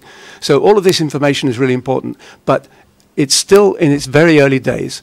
But in the States right now, in America, if you go to surgery and you go for one of these, or a hip or a knee, most people ask for a robot because they know that this error factor is less. And insurance companies, the premium is lower if they go for robot surgery. So this eventually filters over here. And we're starting to see it happen. That doesn't mean that surgeons operating by sight operate badly. No, they don't. Hundreds of thousands of implants are fitted every year here in Spain, very, very successfully, with follow-up past 20 years. So the results can be very good, but robotics will increase that, and we are working actively with that. But that will not take away from the one universal factor that joins all of this together, which is the patient. The patient is very human and will need very human treatment along the way, and will be monitored, perhaps by machines, but at the same time will have a human brain watching exactly what's happening, and they will need to access that information. So we need that platform to be able to help us improve the way we service our customers. Thanks. Thank you. Thank you very much. Thank you. Any question?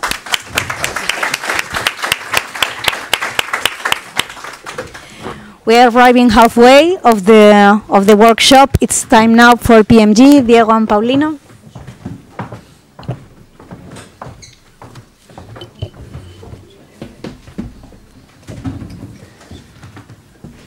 First, I'm sorry for my English. It will not be like Paul's speech. Nevertheless, I try my best.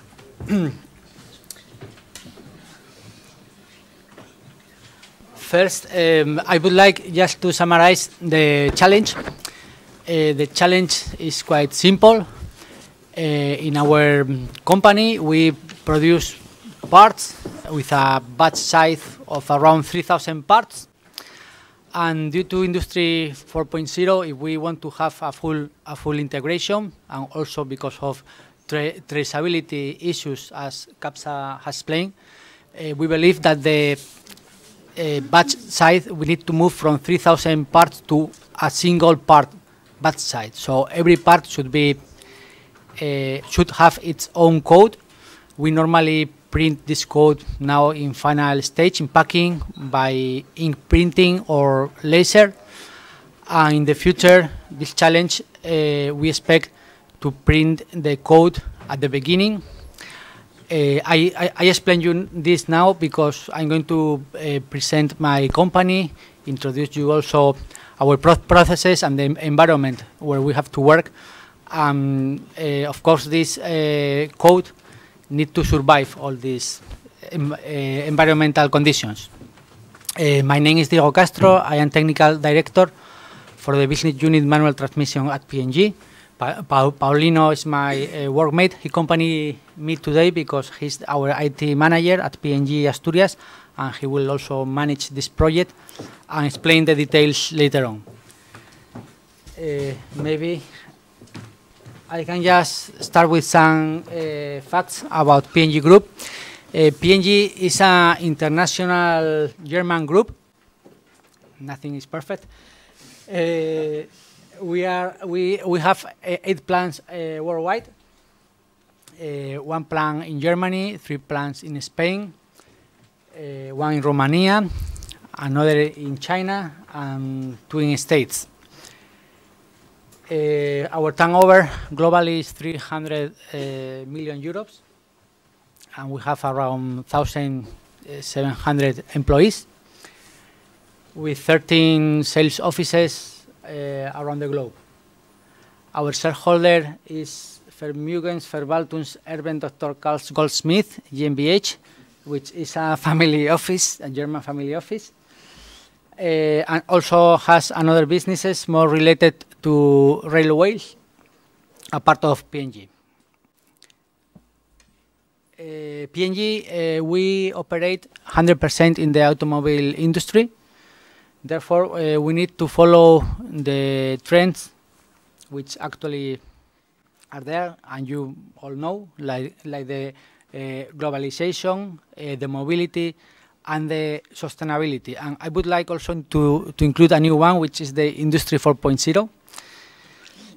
In this regard, P&G has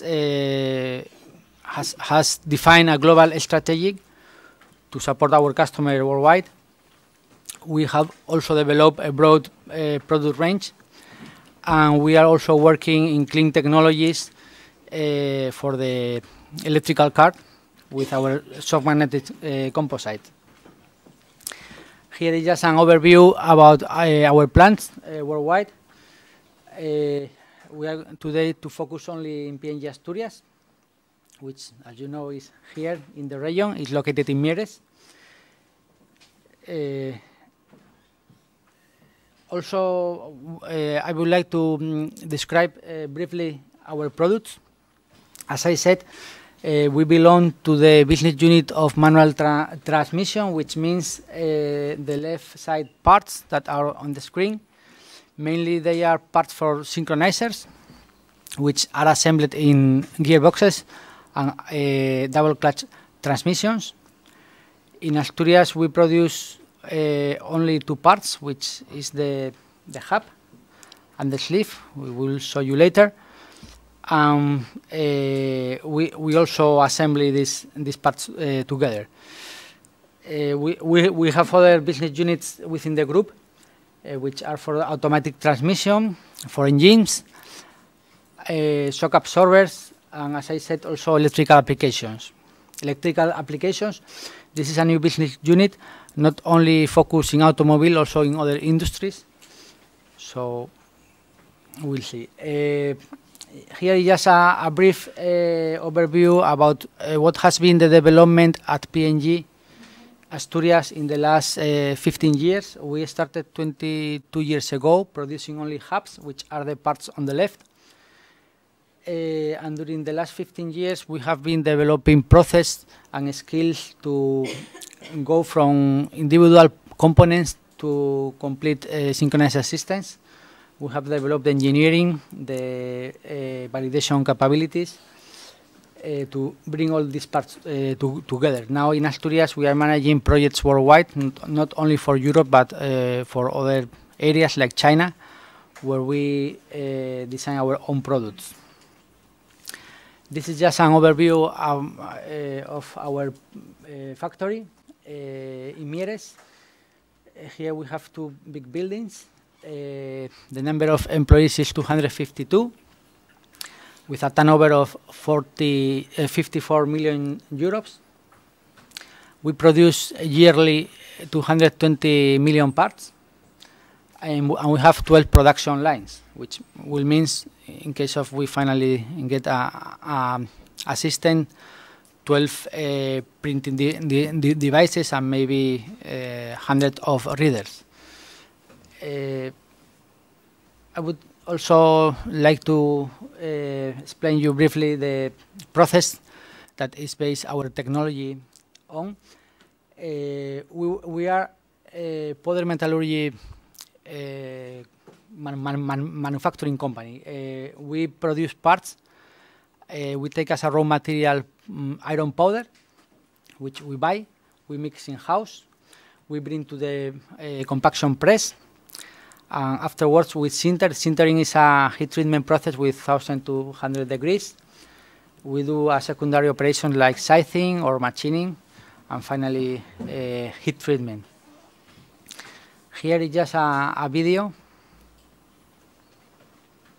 Don't know if it will work.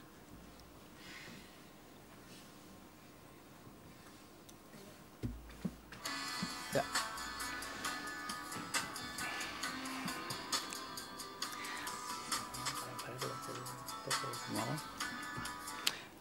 Here is the compaction press. You see that we fill the powder in the die, and then we press the part. This part has already the shape of final part. We move all the parts by conveyor belts. It's a full automatic production. We work already with robots. And the idea is, by this single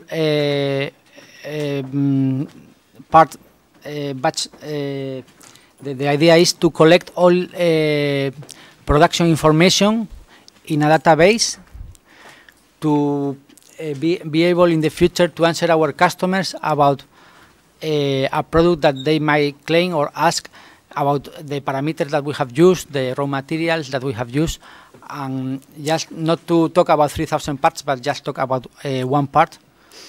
I continue.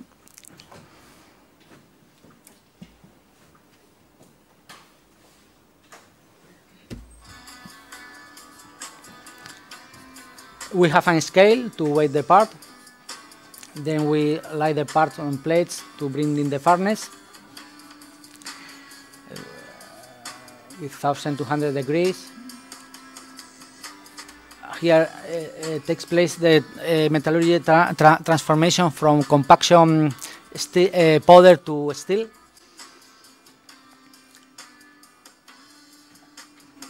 Here are the machining centers. After sintering, we make some machining operations to get the final part. And for us, it's very important in the future for Industry 4.0 to digitalize the factory and integrate all process, and therefore has all the information for a single part.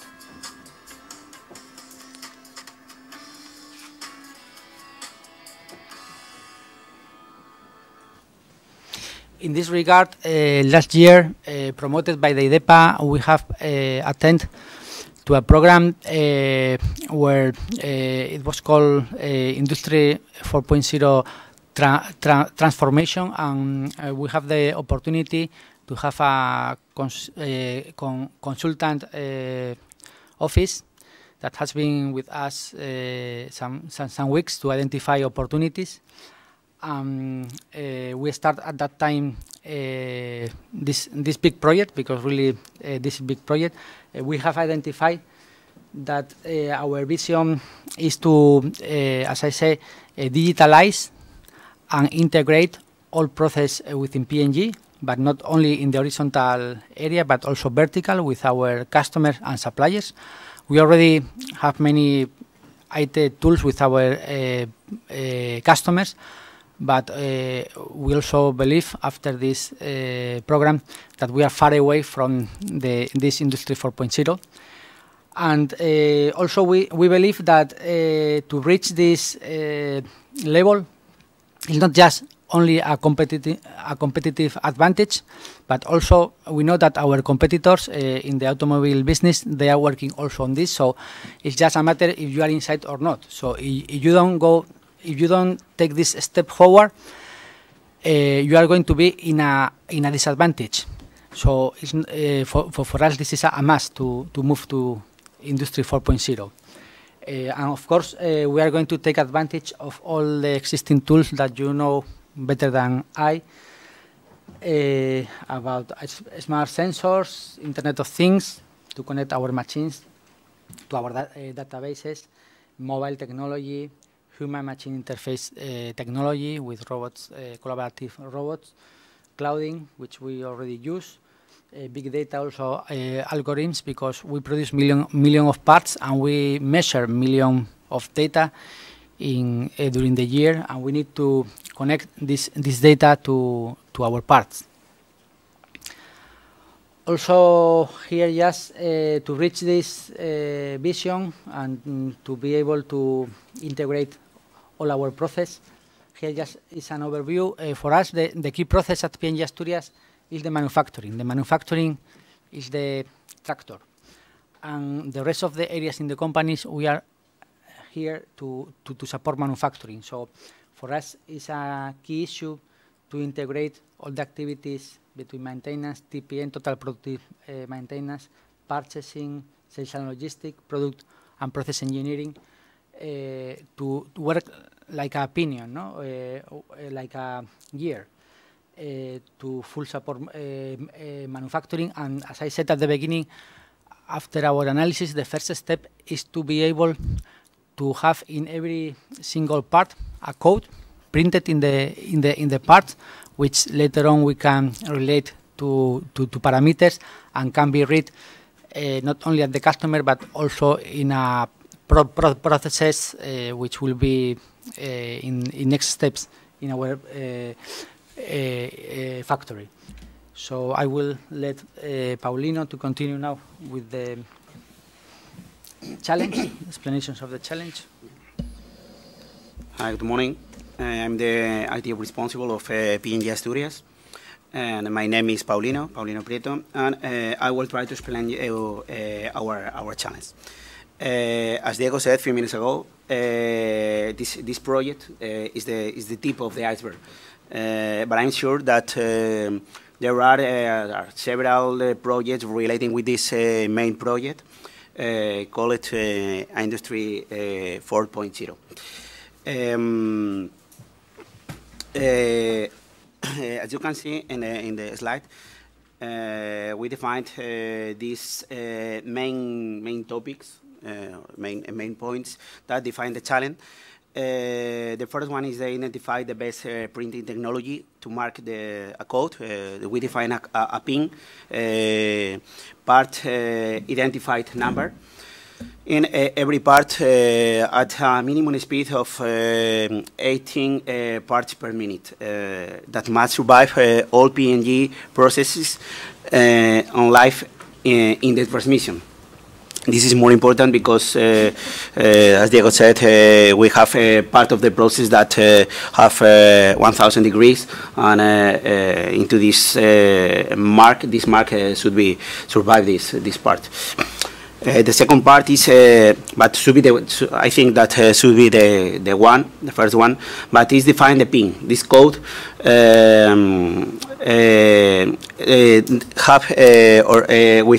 we haven't limitation with this kind of PIN, because on the first slide we produce 22 million of parts during the year.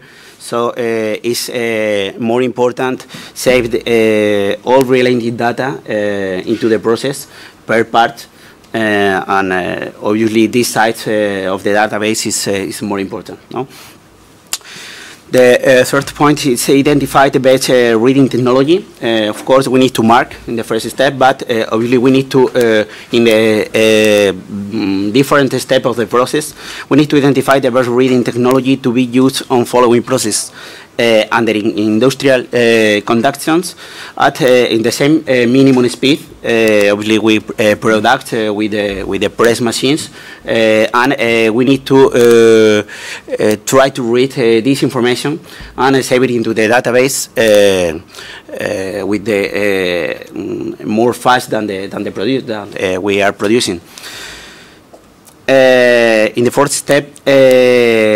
Is create this database. This database is more important to record this information of the PIN and collect the corresponding information of the following processing. This mark is created on the first step of the process, but we are collecting during the rest of the life cycle of the part more information, and it's more important that these kind of machines read this information and collect the rest of the information regarding the process. This database must work together. Is more important with our P&G current data storage systems, database or other sources as MES processes. And this system must collect also process data generated previous to marking the PIN. as I said on the beginning. On this part, we are defining the details of marking relating with the device. The first step, obviously, I said, is define the code, valid for all of our reference. But after this decision, we need to implement this machine, the machine that we will mark the code into the part. And depends of the location of the device, we need to think how we can collect the data of the previous steps, if it's the case. As you can see in the slide, we define the machine after the scale, but depends of the kind of device, we can find the method to insert this device before the scale. If it's not possible, we need to collect the process of the previous steps. That obviously, as Diego said, we need to get the raw material, the batch number, incoming inspection data, etc. Interface with compactation press, because it's the first step into the process, and collect the press parameters. Compactation force, press program that is using the reference in this case, and several related data with this kind of machine. Interface with the scale, in case that is not possible inserted before, with the scale to collect weight for every pin. In this process, we defined if the part is the density of the weight, if it's more important, no, in order that the part is following our information. And in this case, we need to get this information also. And the last point that we defined with the mark device is connect the PNG tooling database to collect information for press tooling set, as I said. Well, after mark this code, obviously we need to get this information, and this should be done with a reading machine, something like a scanner devices. It depends on the code that we need to define, or whatever. In this case, we need to select and install a reading device, as I said, for this code, and in a subsequent process step to provide the technology. This reading machine will be located across the different step process of our production lines, and reading the code and save it into the proper rows of the database we need to create before, including the information of the different machines involved into the process. No, must be an efficient system, of course, and will be evaluated in the same way that we'll explain on the next slide. As Christina said, we are the tractor companies, and we have the final decision. But we want to select the best proposal following these criteria. PNG will assess open innovations proposals based on the following criteria, as I said. First one is effectiveness of proposed technologies and data management system. Flexibility of technologies. We have a lot of machines and several systems implemented into our company. So this is it is important, this flexibility. Friendly use, of course, of these technologies and data management system. We want that this kind of technology is included into our system, because for the operators of the rest of the users have a lot of different softwares inside the company, is not friendly. It needs to get to different parts, and it's more important that will involve our operators on our factory using the same software to collect or produce our parts. It's important that simplicity of technology changes over time, setup time, hour per part number. This flexibility that I said before needs to be simplicity because if we need to have more time to change these different machines for our different reference that we produce, it's time we are losing into the production. So in this case, this simplicity and friendly use and flexibility is should be more efficient. In this case, the integration with our current systems is more important. And the final topic, of course, is the cost of the solution in terms of investments and maintenance. This device, we have 12 lines of the production, but these lines have a lot of different process, and in this case, the reading machines should be the cost of this device should be cheaper. Well, obviously, the most important thing is get all the information available in the different process during the life cycle of the product, and this challenge starts to mark the part, identify it, and save it, the data into the database. But finally, everyone wants to get the proper results printed in a report. So we think that it's time to explore the iceberg and climb it and find more relating projects with this topic. Yes, great. Thank you. No, just to close. So in summary, this project has a hardware area and a software area. The hardware, we need to define the technology, but of course the investment will not be in the budget because the budget is limited. But nevertheless, the partner that we work with should provide us the technology. We will validate this technology, and the investment will be outside the project.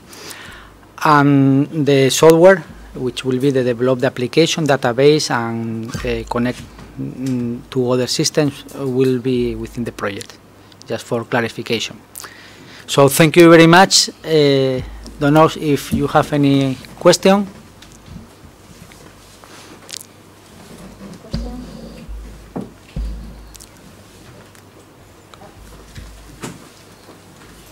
Okay. Nobody's going to ask for the e-card? Maybe you can tell us something, the same as the curiosity about the surgery and the process? Well, the trend of electrical vehicles, no, and autonomous vehicles. Yeah, for us, this is a hazard, electrical vehicles, because we produce parts for transmissions, and normally in vehicles, in electrical vehicles, you don't have so many gears. No, normally now in a car, even with a hybrid e-motor, you have 5-7 speeds, which means in synchronizers 4 or 5. For electrical vehicles, it will be reduced to 1 or 2. So this is not a good business for us, but as a friend of mine said, a problem is also an opportunity. The trend is there. I think people desire to drive an electrical car, but of course nowadays there are many technical limitations, mainly in the number of kilometers that they take. You normally cannot run more than 300 kilometers, and the infrastructure is not still available, but we don't have doubts that in the future it will come. Maybe slowly, but as everything will start to take off. And therefore we also are working in R&D in other areas like soft magnetic components, which will support also electrical motors. Yeah, as I said, we will be there also, but it will take time. Thank you very much, Diego.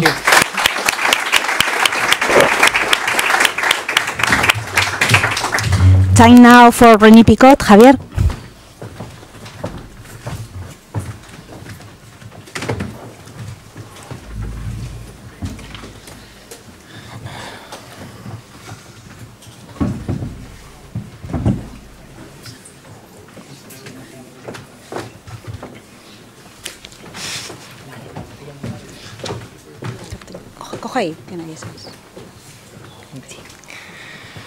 Okay, good morning, and thank you very much to invite our company of this challenge.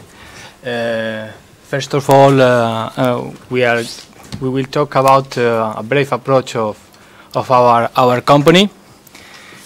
Then a frame of our main products. Some numbers about the company. Then we talk about of the challenge. I like to be as simple as I can.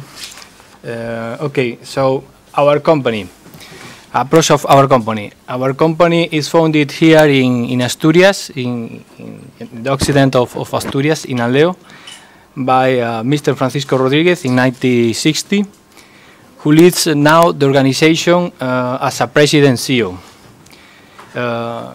ILA's produce is a dairy industry. So we produce all kind of dairy products, UST products, so liquid products, butter, cheese, milk powders, health mixes, and infant formula. We work for the biggest laboratories in Spain and in other countries to produce their infant formula. It's one of the most important dairy product unit, as we'll know. I will see you later. René Picot is well known through the length of breadth of the country, as well as many countries abroad. And the brand is associated with a quality concept due to a continuous effort to improve our quality standards. A brief approach of the company, the holding Industrias Lácteas Asturianas, as I know as ILAS. And always our brand is, as you know, René Picot. But we have 3 dairy factories in Spain. EQG is Industria Quesera Guadarrama, is in Madrid. La Polesa here in Oviedo. LCL is in Zamora. Le Chef Raphael is in French. Beijing Every Dairy Product is in China. All European Cheese is in Michigan and USA. We produce also electricity for, we have a cogeneration with the diesel motors to produce electricity and heat for the dairy industry in Aleo. And we have another one is ILAS Polonia that produce, is a dairy product. Well, here is the factory in Aleo, where we produce all the products and then we develop for all the countries. For us, for our company, the diversification is to produce dairy products and to produce all that we have to produce here in Aleo, then in any part of the other countries and in any part of the world. So in Asturias we have we have I say the 4 or 5 factories. One of them is a liquid product, then a butter product. Another one is a cheese product that we produces cheese, and powder product. Just to see you our factories. The first one, La Polesa in Oviedo, only we produce fluid milk in bottled milk. The second one is LCL, is Lácteas Castellano Leonesas, is in Zamora, in the northwest of the Spain, and we produce Spanish cheese and cream cheese. Then is the third is EQG, Industrial Quesera Guadarrama, is in Madrid, in the center of Spain. We produce French cheese and processed cheese. Another one is OEC's All European Cheese. We have in Michigan, in USA. We produce French and Edam Gouda cheese. Il Chisa in Mexico is focused in powder, milk powder and WWPC powder. and also we produce infant formula. We have Le Chèvrefeuille in France. We produce goat cheese. RP in Portugal is the first sales office that we made in Portugal. And the end, we see Ilas in Poland. We produce cheese, different types of cheese. So mozzarella, cheddar, and Edam cheese focuses. So it's important because you have an idea of our company, an idea of our factories, and to know an idea of our products, because then our challenge is not to focus it in our process, is not focuses in our product. Our challenge is focuses in our people, in our employees. So let's take a talk then. So I resume a summary of different production and different products that we have. We just talk all of kind of products. We produce it in Aleo, and then we reproduce it in other factories, as you know. Well, the first one is UST product. UST is the number of ultra high temperature products. There are we produce milk, we produce creams, desserts, soft serves, and soups. Normally, it's produced in a brick, in a different model of a brick, or in a bottle. Then the second one, we produce cheese, different types of cheese. Processed cheese, analog cheese, sliced cheese, and grated cheese. All kind of the different cheese we can produce it. Then we have a particular industry is butter products. So then in this factory we produce the butter as you know. Is the butter normally is 82% of grass material, but also we can produce an anhydrous milk fat and a concentrate butter. It's like a concentrate 90.8%. It's like an oil. Really, we number you can see it. Name it as butter oil of the butter. And also recombinant butter. And we can produce olein and stearin. This kind of products is focuses in B2B, business to business, more than B2C, business to customer. So I say there is product that you don't have it in your retail or your supermarket. There is a specific product for another industry that use this milk fat for their production. And then the fourth is the powder product. So we produce milk powder. As we talk, we produce an infant food formula, special food, and we have another small production of whey derivatives. So we produce WPC. WPC is whey protein concentrate. So we concentrate the protein that we have in the whey, and then we produce lactose. All this product, we use it in the infant formula, and then we sell it for another, for business to business, for another producers, for a different application. Well, several numbers. Our turnover of the last years is 300 million euros. We have 1,700 employees. So our industry is 10% family capital. Some operation data, more than 1,900 dairy farmers that we work here and in Mexico.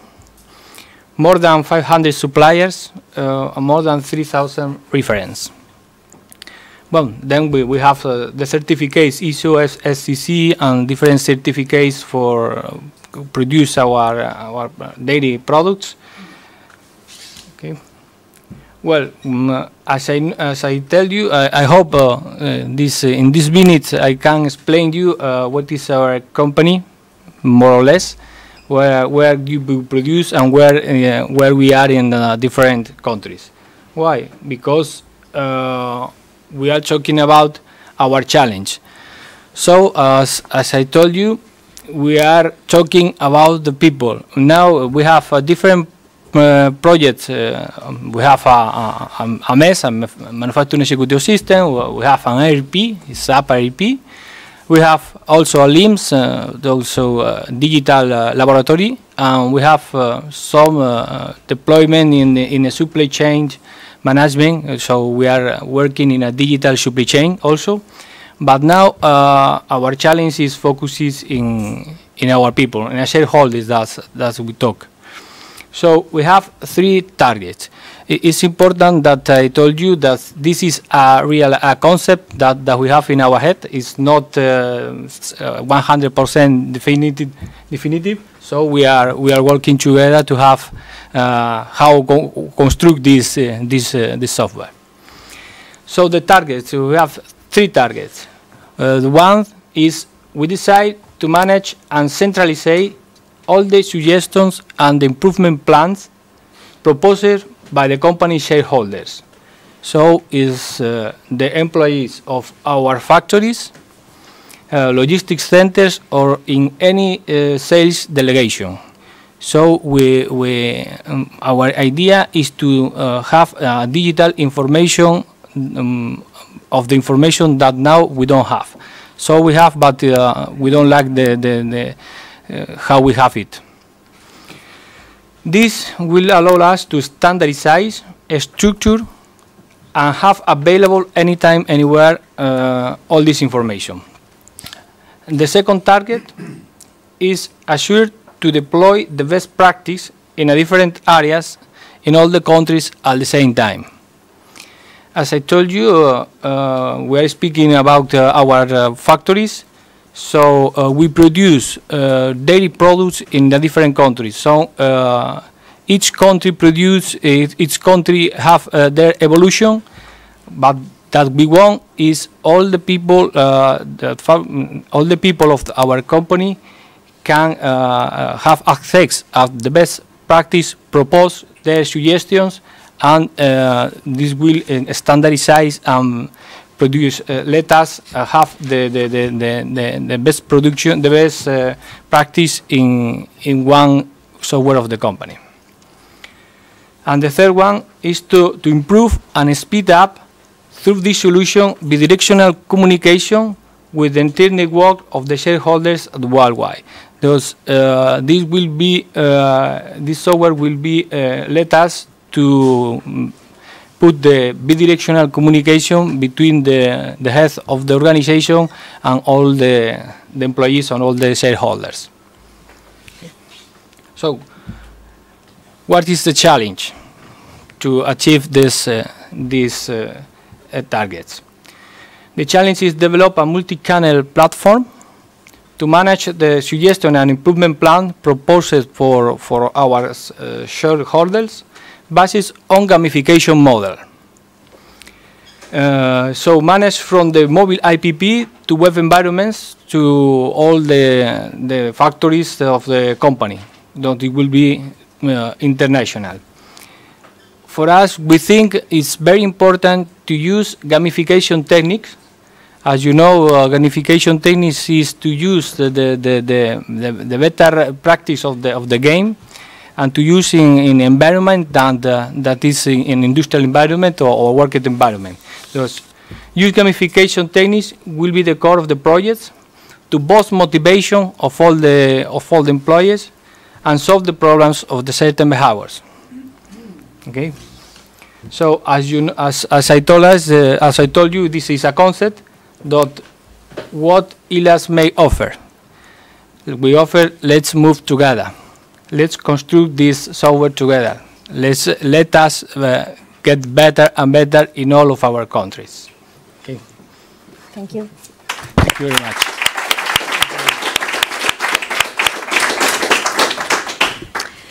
Time now for questions for Javier.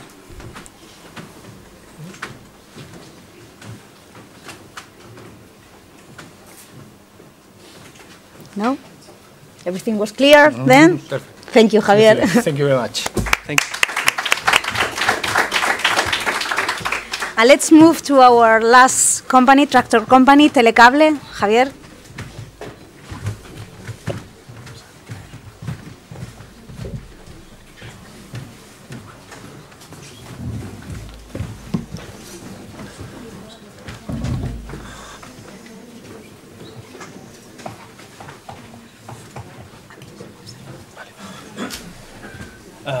Thank you very much.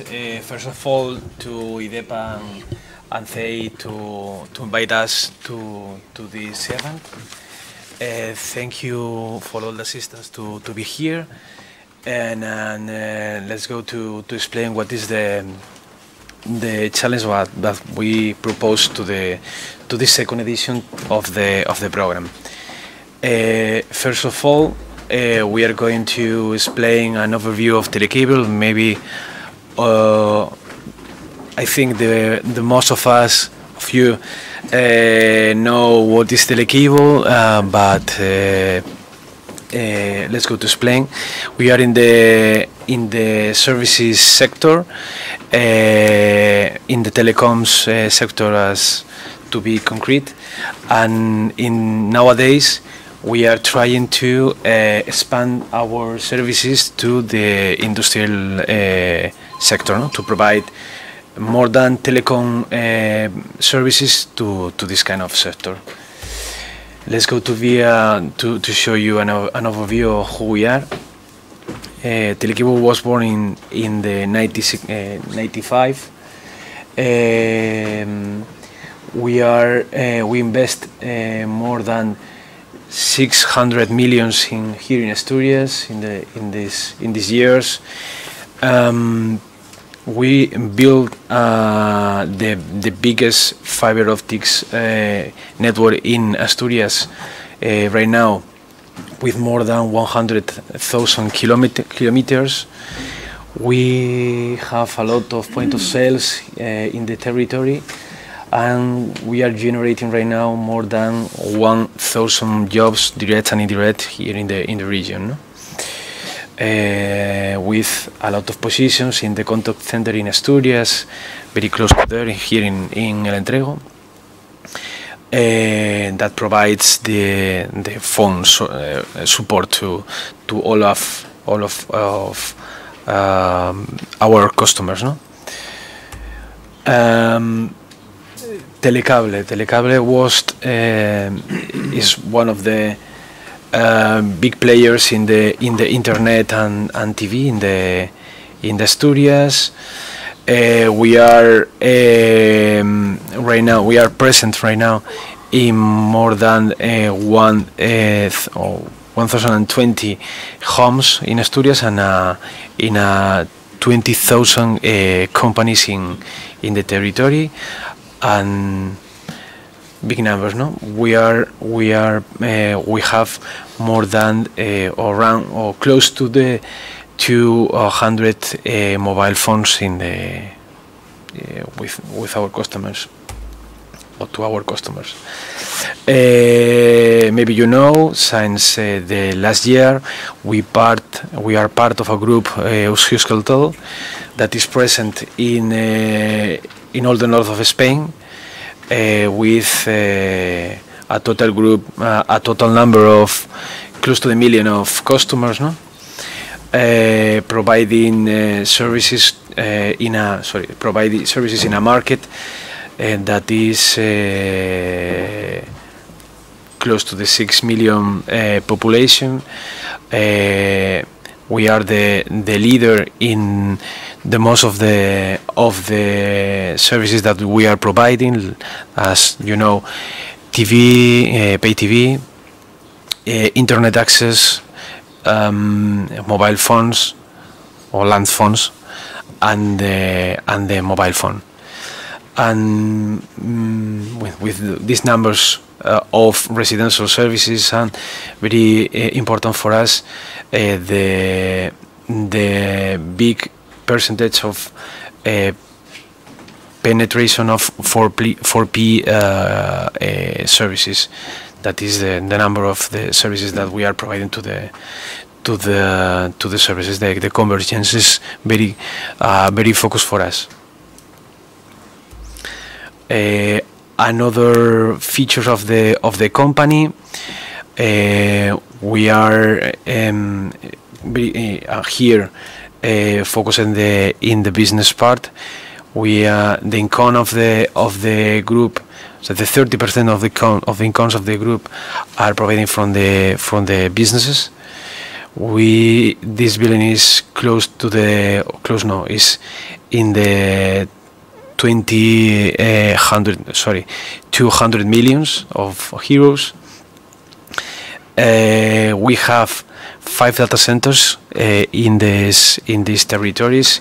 Here in Asturias, we have 1, 2 in Galicia and 2 in Euskadi, sorry, in the Basque Country, and providing big numbers of business access outside of territories. This is very important because we are providing services outside the natural region in what we was born. No?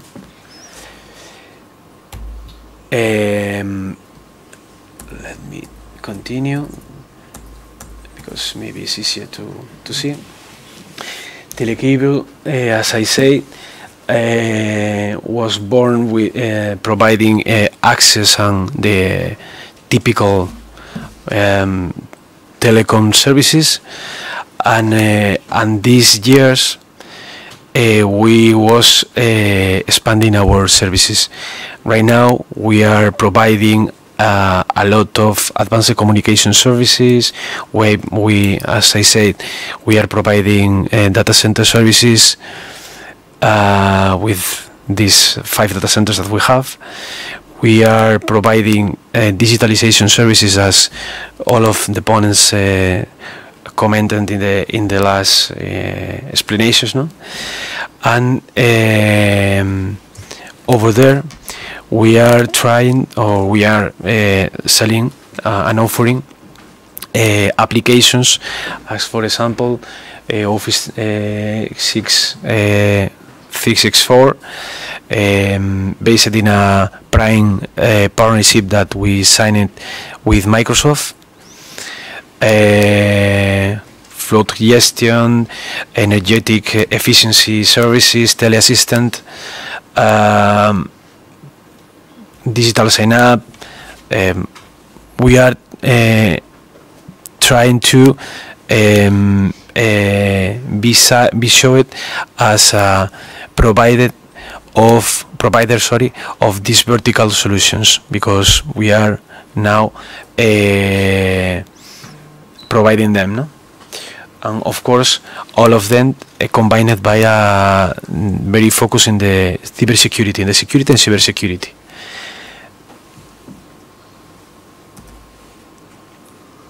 And right now, as I going to explain you, we are providing services for these sectors, no? To the bank and financial institutions, industry. That is the topic that is the main topic now or today.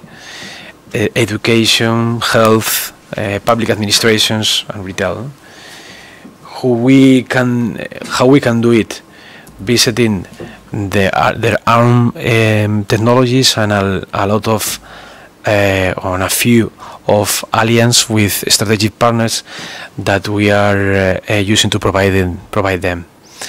As for example, as I mentioned, Microsoft or CTE, or in a lot of them, no?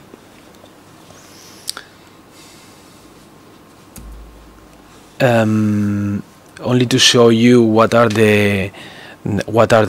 our customers right now. We are present in the finance sector. We are present in the food industry, in the industry area, with a lot of segments, no, like utilities, chemicals, a lot of them, no. We are present in the gambling sector too, in the health, in the commerce and retail. We are present in the sports, in the media sector too, in the public administrations too, with the government of the Principal Asturias and the Xunta and them. We are present in the technology too, providing these services that I mentioned before, no? The data center and communications and these new verticals that we are commenting in this presentation. And then we go to the challenge. First of all, let me explain you what are the service in what is based. No? Nowadays, we are providing big data services to several customers in our territories, no? And we are trying to do it with several flavors, with a flavor of the dashboard, making sensoring and painting dashboards and this kind of control reports to these kind of customers, putting this data in mobile applications that you mentioned, that some of them of us mentioned before, making these kind of things, and additionally doing very deeply big data and machine learning and deep learning with another platforms that we are using to making algorithms and special projects to special industries. What we begin why we're using it and how we start. All our necessity our necessity to invest resources in big data started with an internal need. We are several years investing resources in that because we are using it internally. And what are the topics we are using internally? In the customer experience to improve the customer experience.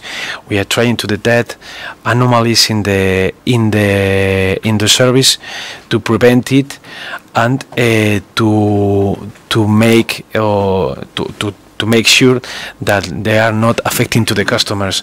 We are trying to detect things like, for example, handset that we are not working properly. We are trying to detect Wi-Fi problems that all of them can have in at home. This kind of things. We are using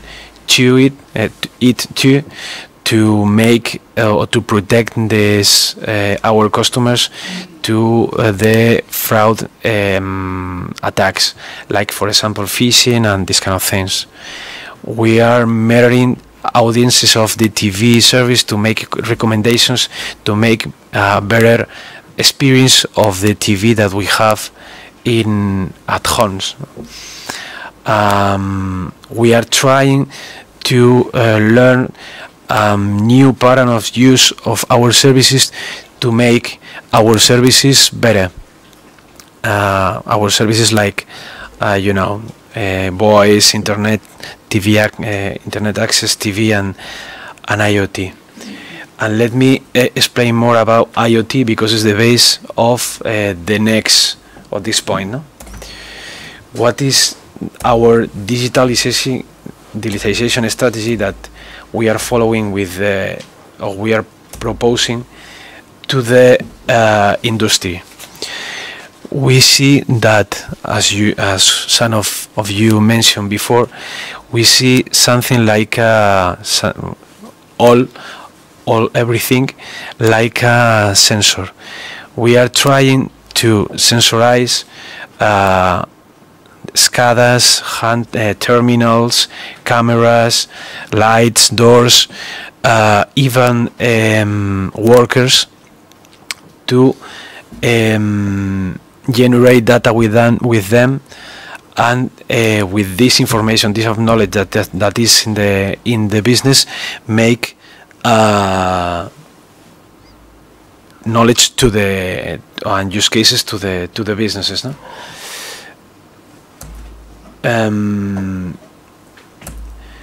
How we are doing it?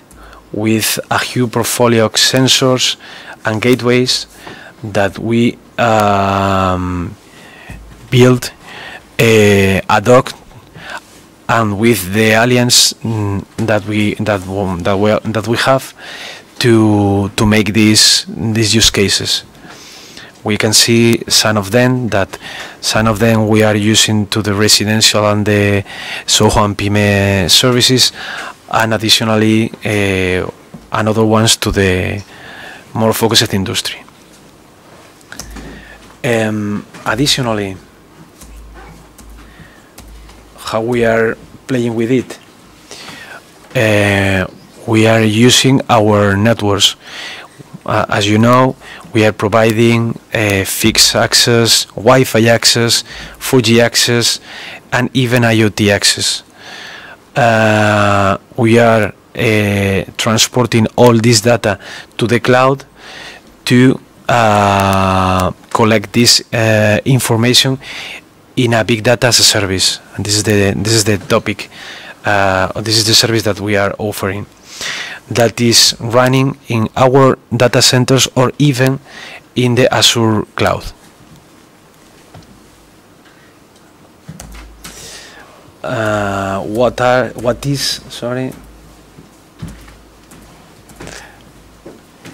What is the portfolio of the big data services that we are offering now? We are offering the sensorization of the plants, of the industries, with the gadgets that we see before. We are providing the platforms with several flavors that I explained before to complete all or to aggregate this information and process it to obtain this knowledge. We are just to launch a new service that we are going to call it Hughes Coltel and Telecable Analytics, and that is a data monetization product. We are trying to offer the location data that we have to mix or merge with the typical industry use cases. As for example, I don't remember exactly what was that mentioned before, that the typical use case that we have is for public administrations to work with the mobility and the access departments, and with industries to geolocate workers, to make a geofence of what are exactly the workers and the merchandises, typically used for the security politics and use cases. And additionally, because of we know that we are going to need professional services to make or to customize all of these services, we are offering these professional services to make these customized projects to the industries. How we are doing it? Using Mileva. Mileva is our platform. This the platform that we are using to make the big data services as a service. Maybe the next one is more technical, but it's more close to the architecture. We are using a lot of open source modules to construct or to build this platform using MQTT process and protocols to import the data from the sensors. We are using Kafka to doing this real-time processing of this information. We are using Hadoop for the big data storage. We are using the best-in-class open source modules that are right now in the state of the art. What is the challenge? As we mentioned, we build this platform using this software, but we are using this platform using one instance for every single project that we have. We are doing the rollout of the sensors, okay, aggregating this data in this platform, but we are using right now one instance for every single customer. The challenge that we launch is trying to making or transforming the platform in a multi-tenant one, using one instance to several customers, but trying or guaranteeing that all the process that one single customer is doing don't make impact in others that are in the platforms, guaranteeing this exclusion, no? in the use of resources. We need to guarantee the access to the every single customer data. We need to make sure that the platform is robust. The data process for one customer doesn't affect to the others in the platform. And we provide several guidelines.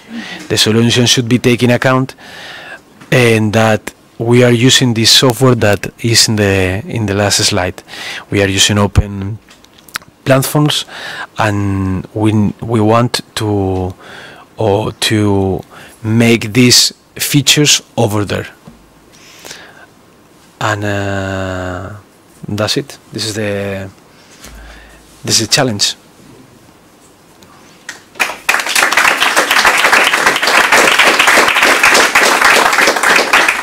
Any questions for Javier? Okay. It's all? Okay, we have almost finished. Some keywords appear all during the morning: efficiency, traceability, flexibility, integration, data. Very interesting. For the 7 tractor companies, thank you very much for your commitment with this initiative. We are very proud and honored that you have shared with us not only your current challenges, but your long-term challenges for the future. For the startup companies, 3 quick reminds. Deadline 22 May, Tuesday, remember. Remember also that you have this possibility of the Open Challenge. So in addition to these identified challenges, you are also free to propose any solution according to the sector, to the need, to everything you would like to ask for the companies to propose. And the last remind is that you have a maximum of 3 solutions to submit during the initiative, a maximum of 3. Finally, thank you for all of you, our survivors, to be here and to share with you your time and also your interest. And I think that really, I believe that we are all building the Asturias of the future. So thank you very much.